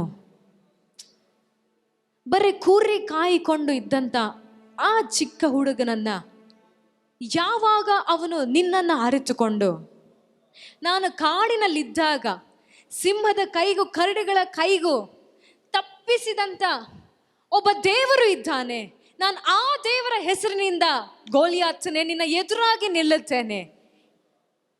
ನನ್ನ ದೇವರು ಈಟಿ ಕತ್ತಿ ಬರ್ಜಿಗಳಿಲ್ಲದ ಹಾಗೆ ಈ ಹೊತ್ತು ನಿನ್ನನ್ನ ಫಿಲಿಸ್ಟಿಯರನ್ನ ನನ್ನ ಕೈಗೆ ಒಪ್ಪಿಸುತ್ತಾನೆ ಎಂಬುದಾಗಿ ರಾಜ ಯಾವಾಗ ಆತನ ನಂಬಿಕೆಯಿಂದ ನಿನ್ನನ್ನು ಅರಿತುಕೊಂಡು ಯುದ್ಧ ಮಾಡಿದನೋ, ಎಸ್ಸಯ್ಯ ಕುರಿ ಕಾಯುವವನನ್ನ ಅದೇ ದಿನದಲ್ಲಿ ಸೌಲನ ಮುಖಾಂತರವಾಗಿ ಅರಮನೆಯಲ್ಲಿ ಇರುವ ಹಾಗೆ ನಿನ್ನ ಮಾರ್ಗಗಳನ್ನು ತೆರೆದೆ. ಅವನ ಗುರುತು ಅವತ್ತು ಬದಲಾಯಿತಯ್ಯ. ಒಬ್ಬ ಕುರಿ ಕಾಯುವನಿಂದ ಸೇನಾಪತಿಯನ್ನಾಗಿ ನೀನು ಅವತ್ತು ಅವನನ್ನು ಮಾರ್ಪಡಿಸಿದೆ. ಅಪ್ಪ, ಯೋಸೇಫನ ಜೀವಿತದಲ್ಲಿ ನೋಡುವಾಗ ಕರ್ತನೆ ಆಳಾಗಿದ್ದಂಥವನನ್ನ ಒಂದು ದೇಶದ ಪ್ರಧಾನಮಂತ್ರಿಯಾಗಿ ಮಾಡಿದೆ. ಪ್ರೀತಿಯುಳ್ಳ ದೇವಜನರೇ, ದೇವರೊಂದು ಮಾತನ್ನ ಹೇಳ್ತಾ ಇದ್ದಾರೆ. ಯೋಸೇಫನು ಪ್ರಧಾನಮಂತ್ರಿ ಆಗಿದ್ದು ಆತನು ಆ ಆಶೀರ್ವಾದಕ್ಕೆ ಇಟ್ಟಂತ ಮೊಟ್ಟ ಮೊದಲನೇ ಹೆಜ್ಜೆ ಆತನು ದೇವರನ್ನ ಬಲವಾಗಿ ಹಿಡಿದುಕೊಂಡಿದ್ದ. ಎರಡನೇದು ಅವನ ಸೆರೆಮನೆಯಲ್ಲ ಅದಕ್ಕೆ ಕಾರಣ. ಯೋಸೇಫನ ಪ್ರಧಾನ ಮಂತ್ರಿಯ ಸ್ಥಾನಕ್ಕೆ ಗಮನವಿಟ್ಟು ಕೇಳಿ, ಕಣ್ಣುಗಳನ್ನು ಮುಚ್ಚಿ, ಅವನ ಪ್ರಧಾನ ಮಂತ್ರಿಯ ಸ್ಥಾನಕ್ಕೆ ಸೆರೆಮನೆ ಅಲ್ಲ ಕಾರಣ. ಅವನು ಪೋಟಿಪೋರನ ಹೆಂಡತಿಯನ್ನ ಎದುರಿಸಿದ್ದು ಅವನ ಪ್ರಧಾನ ಮಂತ್ರಿ ಆಗೋದಕ್ಕೆ ಮೊದಲ ಮೆಟ್ಟಿಲನ್ನ ಕಟ್ಟಿದ್ದು. ಯೋಸೇಫನು ಯಾವಾಗ ತನ್ನ ದೇಹದ ಆಸೆಗೆ ಬೀಳದ ಹಾಗೆ ತನ್ನ ಎದುರಾಗಿ ಬಂದಂತ ಪಾಪಕ್ಕೆ ಸಿಕ್ಕಿ ಹಾಕಿಸುವಂತ ಶೋಧನೆಗೆ ಒಳಗಾಗದಂತೆ ಅದನ್ನ ಎದುರಿಸಿ ನನ್ನ ಮರ್ಯಾದೆ ಹೋದ್ರೂ ಪರವಾಗಿಲ್ಲ, ಆದ್ರೆ ನಾನು ದೇವರ ವಿರುದ್ಧವಾಗಿ ಪಾಪವನ್ನು ಮಾತ್ರ ಮಾಡೋದಿಲ್ಲ ಎಂಬುದಾಗಿ ಯಾವಾಗ ಆತನು ದೇವರಿಗೋಸ್ಕರ ಓಡಿ ಹೋದನೋ ಆತನು ಪ್ರಧಾನ ಮಂತ್ರಿ ಆಗೋದಕ್ಕೆ ಮೊದಲ ಮೆಟ್ಟಿಲನ್ನ ದೇವರು ಅಲ್ಲಿ ಕಟ್ಟಿದನು. ಎಷ್ಟು ಶೋಧನೆಗಳನ್ನು ಎದುರಿಸುತ್ತೀರೋ ಅಷ್ಟು ಮೆಟ್ಟಿಲುಗಳು ದೇವರು ನಿಮ್ಮ ಮುಂದೆ ಇಟ್ಟಿರುವಂತ ಗುರಿಗೆ ಹತ್ತಿರವಾಗುತ್ತಾ ಬರುತ್ತೆ. ಇವತ್ತು ಅನೇಕ ಜನರು ಪೋಟಿಪೋರನ ಹೆಂಡತಿಯನ್ನ ಎದುರಿಸೋದಕ್ಕೆ ಆಗತ್ತಿಲ್ಲ. ಗಂಡು ಮಕ್ಕಳಿಗೆ ಮಾತ್ರ ಅಲ್ಲ, ಹೆಣ್ಣು ಮಕ್ಕಳಿಗೆ ನಾನು ಹೇಳ್ತಾ ಇದ್ದೀನಿ, ಎಲ್ಲರಿಗೂ ಹೇಳ್ತಾ ಇದ್ದೇನೆ. ಯೋಸೇಫನ ಆಶೀರ್ವಾದ ನಿಮಗೆ ಬೇಕಂದ್ರೆ ಮೊದಲು ಪೋಟಿಪೋರನ ಹೆಂಡತಿಯನ್ನ ಎದುರಿಸೋದನ್ನ ನೀವು ಕಲಿಯಬೇಕು. ದಾವಿದನ ಅಭಿಷೇಕ ಬೇಕಂದ್ರೆ ಮೊದಲು ಗೋಲ್ಯಾತನನ್ನ ಅಲ್ಲ, ಕಾಡಿನಲ್ಲಿ ದೇವರನ್ನ ಬಲವಾಗಿ ಹಿಡಿದುಕೊಳ್ಳೋದನ್ನ ನೀವು ಕಲಿತುಕೊಳ್ಳಬೇಕು. ಗೋಲ್ಯಾತನು ನಂತರ ಬರೋದು. ಇಷ್ಟೆಲ್ಲ ಗುಟ್ಟುಗಳನ್ನು ನಮ್ಮ ಮುಂದೆ ತೆಗೆದಿಟ್ಟಿರುವಂತ ದೇವರಿಗೆ ನಾವು ಸ್ತೋತ್ರಗಳನ್ನ ಸಲ್ಲಿಸೋಣವ. ಕರ್ತನೆ, ಇವತ್ತಿನಿಂದ ಕರ್ತನೆ ನಿನ್ನ ಕೈನಲ್ಲಿರುವಂತ ಸುಂದರ ಕಿರೀಟವನ್ನಾಗಿ ನನ್ನನ್ನು ಮಾರ್ಪಡಿಸುವಯ್ಯ. ನನ್ನಲ್ಲಿರುವಂತ ನಿನ್ನ ಮಹಿಮೆಯ ವೈಭವವನ್ನು ನೋಡೋದಕ್ಕೆ ಎಲ್ಲ ಜನಾಂಗದವರು ರಾಜರುಗಳು ಬರಬೇಕು ಏಸಯ್ಯ. ಅಪ್ಪ ಕರ್ತನೆ, ನನ್ನಲ್ಲಿರುವಂಥ ನೀತಿವಂತಿಕೆಯನ್ನು ಅವರು ಪಡೆದುಕೊಳ್ಳಬೇಕು ರಾಜ. ಕರ್ತನೆ, ಇನ್ನು ಮೇಲೆ ನಾನು ಮಣ್ಣಲ್ಲಿ ಅಲ್ಲ ನಿನ್ನ ತಲೆಯ ಮೇಲೆ ಇರಬೇಕು. ಇನ್ನು ಮೇಲೆ ನಾನು ಮಣ್ಣಲ್ಲಿ ಅಲ್ಲ ನಿನ್ನ ಅಂಗೈಯಲ್ಲಿ ಇರಬೇಕು. ಎಲ್ಲರೂ ಹೇಳೋಣವ. ಇವತ್ತು ನಿಮ್ಮ ಪರಿಸ್ಥಿತಿಗಳು ಆ ರೀತಿಯಾಗಿರ್ಬೋದು ದೈವ ಮಕ್ಕಳೇ. ಇವತ್ತು ನೀವು ಮನಸ್ಸು ಮಾಡಿದರೆ ರಾಹಾಬಳು ಅರಿತುಕೊಂಡಂಥ ಸತ್ಯವನ್ನ, ರೂಥಳು ತೆಗೆದುಕೊಂಡಂಥ ನಿರ್ಧಾರವನ್ನ ಇವತ್ತು ನೀವು ತೆಗೆದುಕೊಂಡ್ರೆ ಖಂಡಿತವಾಗಿ ಇಡೀ ಜನಾಂಗವೇ, ಇಡೀ ದೇಶದವರೇ ನಿನ್ನನ್ನು ತಿರುಗಿ ನೋಡುವ ಹಾಗೆ, ಜನರು ನಿನ್ನನ್ನು ಹುಡುಕಿಕೊಂಡು ಬರುವ ಹಾಗೆ, ನಿನ್ನಲ್ಲಿರುವಂಥ ದೇವರ ಮಹಿಮೆಯನ್ನು ಪಡೆದುಕೊಳ್ಳೋದಕ್ಕೆ ಜನರು ಓಡೋಡಿ ನಿನ್ನ ಬಳಿಗೆ ಬರುತ್ತಾರೆ, ಓಡೋಡಿ ಬರುತ್ತಾರೆ. ಇದೆಲ್ಲ ಕ್ರಿಸ್ತಿಯ ಜೀವಿತದಲ್ಲಿ ನಡೆಯಬೇಕಾಗಿರುವಂಥ ಸಂಗತಿಗಳು. ಕ್ರಿಸ್ತಿಯ ಜೀವಿತ ಸಪ್ಪೆ ಜೀವಿತ ಅಲ್ಲ ಪ್ರೀತಿಯ ಮಕ್ಕಳೇ. ಜನರು ನಮ್ಮನ್ನು ಹುಡುಕಿಕೊಂಡು ಬರಬೇಕು, ನಮ್ಮಲ್ಲಿ ಕ್ರಿಸ್ತನನ್ನು ಕಂಡುಕೊಳ್ಳಬೇಕು. ಪೌಲನ ಹೇಳಿದ ಹಾಗೆ ನಮ್ಮ ಜಯಮಾಲೆಗಳು ಉದ್ದ ಇರಬೇಕು. ನಮ್ಮ ಮುಖಾಂತರವಾಗಿ ರಕ್ಷಣೆಗೆ ಸೇರಿಸಲ್ಪಡುವಂಥ, ನಮ್ಮ ಮುಖಾಂತರವಾಗಿ ಕ್ರಿಸ್ತನನ್ನು ಅರಿತುಕೊಳ್ಳುವಂಥ, ನಮ್ಮ ಮುಖಾಂತರವಾಗಿ ಕ್ರಿಸ್ತನೊಟ್ಟಿಗೆ ನಡೆಯುವಂಥ ಮಕ್ಕಳ ಸರಳಿಗಳು ದೊಡ್ಡದಾಗಿರಬೇಕು, ದೊಡ್ಡದಾಗಿರಬೇಕು. ಇವತ್ತೊಂದು ನಿರ್ಧಾರವನ್ನು ಮಾಡೋಣವಾ? ಕರ್ತನೆ, ಸುಖ ಸುಮ್ಮನೆ ರಾಜ ಸಮಯವನ್ನು ವ್ಯರ್ಥ ಮಾಡೋದು ನಮಗೆ ಇಷ್ಟವಿಲ್ಲಪ್ಪ. ಇಷ್ಟವಿಲ್ಲದಿದ್ದರೂ ಇಷ್ಟು ದಿನಗಳ ಕಾಲ ನಾವು ಅದನ್ನು ಮಾಡುತ್ತಾ ಬಂದಿದ್ದೇವೆ. ಇನ್ನು ಮೇಲೆ ಅದು ನಡೆಯಬಾರದು. ಇನ್ನು ಮೇಲೆ ಕ್ರಿಸ್ತನ ಭಯದಲ್ಲಿಯೂ ಕ್ರಿಸ್ತನ ನಂಬಿಕೆಯಲ್ಲಿ ನಾವು ನಡೆದು ನಾವು ಕಿರೀಟಗಳಾಗಿ ಮಾರ್ಪಡಬೇಕಯ್ಯ. ಕರ್ತನೆ, ಜನರು ನಮ್ಮನ್ನು ನೋಡಬೇಕು, ನಮ್ಮ ಮುಖಾಂತರವಾಗಿ ಕ್ರಿಸ್ತನನ್ನು ನೋಡಬೇಕೆಂಬುದಾಗಿ ನಾವೆಲ್ಲರೂ ಬಾಯಿಗಳನ್ನು ತೆರೆದು, ಎಸ್ಸಯ್ಯ ನನ್ನನ್ನು ಕಿರೀಟವನ್ನಾಗಿಯೋ ನಿನ್ನ ಕೈನಲ್ಲಿರುವಂಥ ಮುದ್ರೆ ಉಂಗುರವನ್ನಾಗಿ ನನ್ನನ್ನು ಮಾರ್ಪಡಿಸು ರಾಜ. ಎಲ್ಲರೂ ಬಾಯಿಗಳನ್ನು ತೆರೆದು ಹೇಳೋಣವ. ಕರ್ತನೆ, ನನ್ನನ್ನು ಕಿರೀಟವನ್ನಾಗಿ ಮಾಡು ಎಸ್ಸಯ್ಯ. ಅಪ್ಪ ಕರ್ತನೆ, ನಿನ್ನ ಕೈನಲ್ಲಿರುವಂಥ ಮುದ್ರೆ ಉಂಗುರವನ್ನಾಗಿ ಅಪ್ಪ ಕರ್ತನೆ, ಲೋಕದವರು ಈಗಲೂ ನನ್ನನ್ನು ಕರ್ತನೆ ದೀನನು ದರಿದ್ರನು ಎಂಬುದಾಗಿ ಹೇಳುತ್ತಾರೆ, ಗತಿ ಇಲ್ಲದವನು ಗತಿ ಇಲ್ಲದವಳು ಎಂಬುದಾಗಿ ಹೇಳ್ತಾರೆ. ಅಪ್ಪ ಕರ್ತನೆ, ಪಾಪಿ ಮೋಸಗಾರಿ ಎಂಬುದಾಗಿ ಹೇಳ್ತಾಳೆ ರಾಜ, ಹೇಳುತ್ತಾರೆ ಅಯ್ಯ. ಅಪ್ಪ ಕರ್ತನೆ, ಇನ್ನು ಮೇಲೆ ನಮ್ಮ ಗುರುತುಗಳು ಬದಲಾಗಬೇಕು. ನಮ್ಮನ್ನು ನೋಡುವಂತ ಜನರು ಹೇಳಬೇಕು, ಅಯ್ಯೋ ಇವರು ದೀನರಲ್ಲ, ದರಿದ್ರಲ್ಲ, ಇವರು ಆಶೀರ್ವದಿಸಲ್ಪಟ್ಟವರು, ಇವರು ಅಭಿಷೇಕಿಸಲ್ಪಟ್ಟವರು. ಇವರ ಮುಖಾಂತರವಾಗಿ ದೇವರು ಅನೇಕ ಮಕ್ಕಳಿಗೆ ಆಶೀರ್ವಾದಗಳನ್ನು ಕೊಟ್ಟಿದ್ದಾನೆ ಎಂಬುದು ಹೇಳಬೇಕು. ಕರ್ತನೆ, ನಮ್ಮನ್ನು ನೋಡುವಾಗ ಜನರು ಓಡಿ ಹೋಗಬಾರದು. ನಮ್ಮನ್ನು ನೋಡುವಾಗ ಜನರು ನಮ್ಮ ಬಳಿಗೆ ಓಡೋಡಿ ಬರಬೇಕಯ್ಯ, ಓಡೋಡಿ ಬರಬೇಕು. ಆ ರೀತಿಯಾಗಿ ನೀನು ಕಾರ್ಯ ಮಾಡು యేసయ్య. ಎಲ್ಲರ ಬಾಯಿಗಳನ್ನು ತೆರೆದು ಶಬ್ದವಾಗಿ, ಇನ್ನು ಶಬ್ದವಾಗಿ, ಕಿರೀಟ ಆಗೋದಕ್ಕೆ ನಿಮಗೆ ಆಸೆ ಇಲ್ವಾ? ಪರಲೋಕದಲ್ಲಿ ಆತನೊಟ್ಟಿಗೆ ನಿಮ್ಮ ದೇಹ ಒಂದಾಗಿರಬಾರ್ದ? ಮೇಲಿರುವಂತಗಳ ಮೇಲೆ ನೀವು ಆಸೆ ಪಡಬೇಕಾ? ಬಾಯಿಗಳನ್ನ ತೆರೆಯಿರಿ, ಯೇಸುವಿನ ನಾಮದಲ್ಲಿ ಹೇಳ್ರಿ, ಅಪ್ಪ ನನ್ನನ್ನು ಕಿರೀಟವನಾಗಿ ನೀನು ಮಾರ್ಪಡಿಸು ರಾಜ, ನನ್ನನ್ನು ಕಿರೀಟವನಾಗಿ ನೀನು ಮಾರ್ಪಡಿಸು. ಕರ್ತನ, ಈ ಲೋಕದವರು ನನ್ನನ್ನು ನೋಡುವಾಗ ಆಶ್ಚರ್ಯದಿಂದ ನನ್ನನ್ನು ನೋಡಬೇಕಯ್ಯ. ಅಯ್ಯೋ, ಹೀಗಿದ್ದವರು ಹೇಗೆ ಇಷ್ಟು ಬದಲಾವಣೆಗಳು ಇವರ ಜೀವಿತದಲ್ಲಿ ಆಗೋದಕ್ಕೆ ಸಾಧ್ಯ ಎಂಬುದಾಗಿ ಕರ್ತನೆ, ಜನರು ಆಶ್ಚರ್ಯದಿಂದ ನೋಡಬೇಕು. ಪ್ರೀತಿಯುಳ್ಳ ಮಕ್ಕಳೇ, ದೇವರ ಬಳಿ ಕೇಳಿಕೊಳ್ಳ್ರಿ, ಕರ್ತನೆ ನನ್ನನ್ನು ಬದಲಾಯಿಸಯ್ಯ. ನನ್ನಲ್ಲಿ ಕರ್ತನೆ ದೇವರ ಭಯ ಕಡಿಮೆ ಆಗಿದೆ, ನಿನ್ನ ಮೇಲಿರುವಂತ ನಂಬಿಕೆ ಕಡಿಮೆ ಆಗಿದೆ. ಕರ್ತನೆ, ನಾನು ಇನ್ನ ಮೇಲೆ ಸಹಾಯಕ್ಕೆ ಇನ್ನೊಬ್ಬರ ಬಳಿ ಹೋಗಬಾರದು, ನೇರವಾಗಿ ಪರಲೋಕದ ಕಡೆಗೆ ನನ್ನ ಕೈಗಳನ್ನು ಎತ್ತಬೇಕಯ್ಯ. యేసయ్య, ನನ್ನನ್ನು ಬದಲಾಯಿಸು, ನನ್ನ ಯೋಚನೆಗಳನ್ನು ಬದಲಾಯಿಸು, ನನ್ನ ಮನಸ್ಥಿತಿಗಳನ್ನು ಬದಲಾಯಿಸು, ನನ್ನ ಆಸೆಗಳನ್ನು ಬದಲಾಯಿಸು, ನಾನು ಜೀವಿಸುವಂತ ರೀತಿಯನ್ನು ಬದಲಾಯಿಸು. ಕರ್ತನೆ, ನಾನು ನಿನಗೋಸ್ಕರ ಬದುಕಬೇಕು, ನಿನ್ನ ಕಿರೀಟವಾಗಿ ಬದುಕಬೇಕು యేసయ్య. ನಿನ್ನ ಮಹಿಮೆಯನ್ನು ತೋರಿಸೋದಕ್ಕೆ ನಾನು ಬದುಕಬೇಕು యేసయ్య, యేసయ్య, యేసయ్య. ಅಪ್ಪ ಕರ್ತನೆ, ಈ ಲೋಕದವರಿಗೆ ಅಲ್ಲ యేಸಪ್ಪ, ನಿನ್ನ ದೃಷ್ಟಿಯಲ್ಲಿ ಕರ್ತನೆ ನಾನು ಅಂದವಾಗಿರಬೇಕಯ್ಯ. ನಿನ್ನ ದೃಷ್ಟಿಯಲ್ಲಿ ನಾನು ಪರಿಶುದ್ಧಳಾಗಿರಬೇಕಯ್ಯ. ಕರ್ತನೆ, ನೀನು ನನ್ನನ್ನು ನೋಡುವಾಗ ಇವಳು ನನ್ನ ಆಭರಣ, ಇವನು ನನ್ನ ಆಭರಣ. ಈಗೋ ನಾನು ಇವನನ್ನು ಮಣ್ಣಿಂದ ಎತ್ತಿದ್ದೇನೆ, ಇವನನ್ನು ನಾನು ಕಿರೀಟವಾಗಿ ಇಟ್ಟುಕೊಂಡಿದ್ದೇನೆ ಎಂಬುದಾಗಿ ನೀನು ನಮ್ಮ ಪರವಾಗಿ ಸಾಕ್ಷಿ ನುಡಿಯಬೇಕು యేసయ్య. ನಮ್ಮನ್ನು ಕಿರೀಟವನ್ನಾಗಿ ಮಾರ್ಪಡಿಸು. ಆ ರೀತಿಯಾಗಿ ನಾವು ಜೀವಿಸಬೇಕು ಅಯ್ಯ, ಆ ರೀತಿಯಾಗಿ ನಾವು ಜೀವಿಸಬೇಕಯ್ಯ.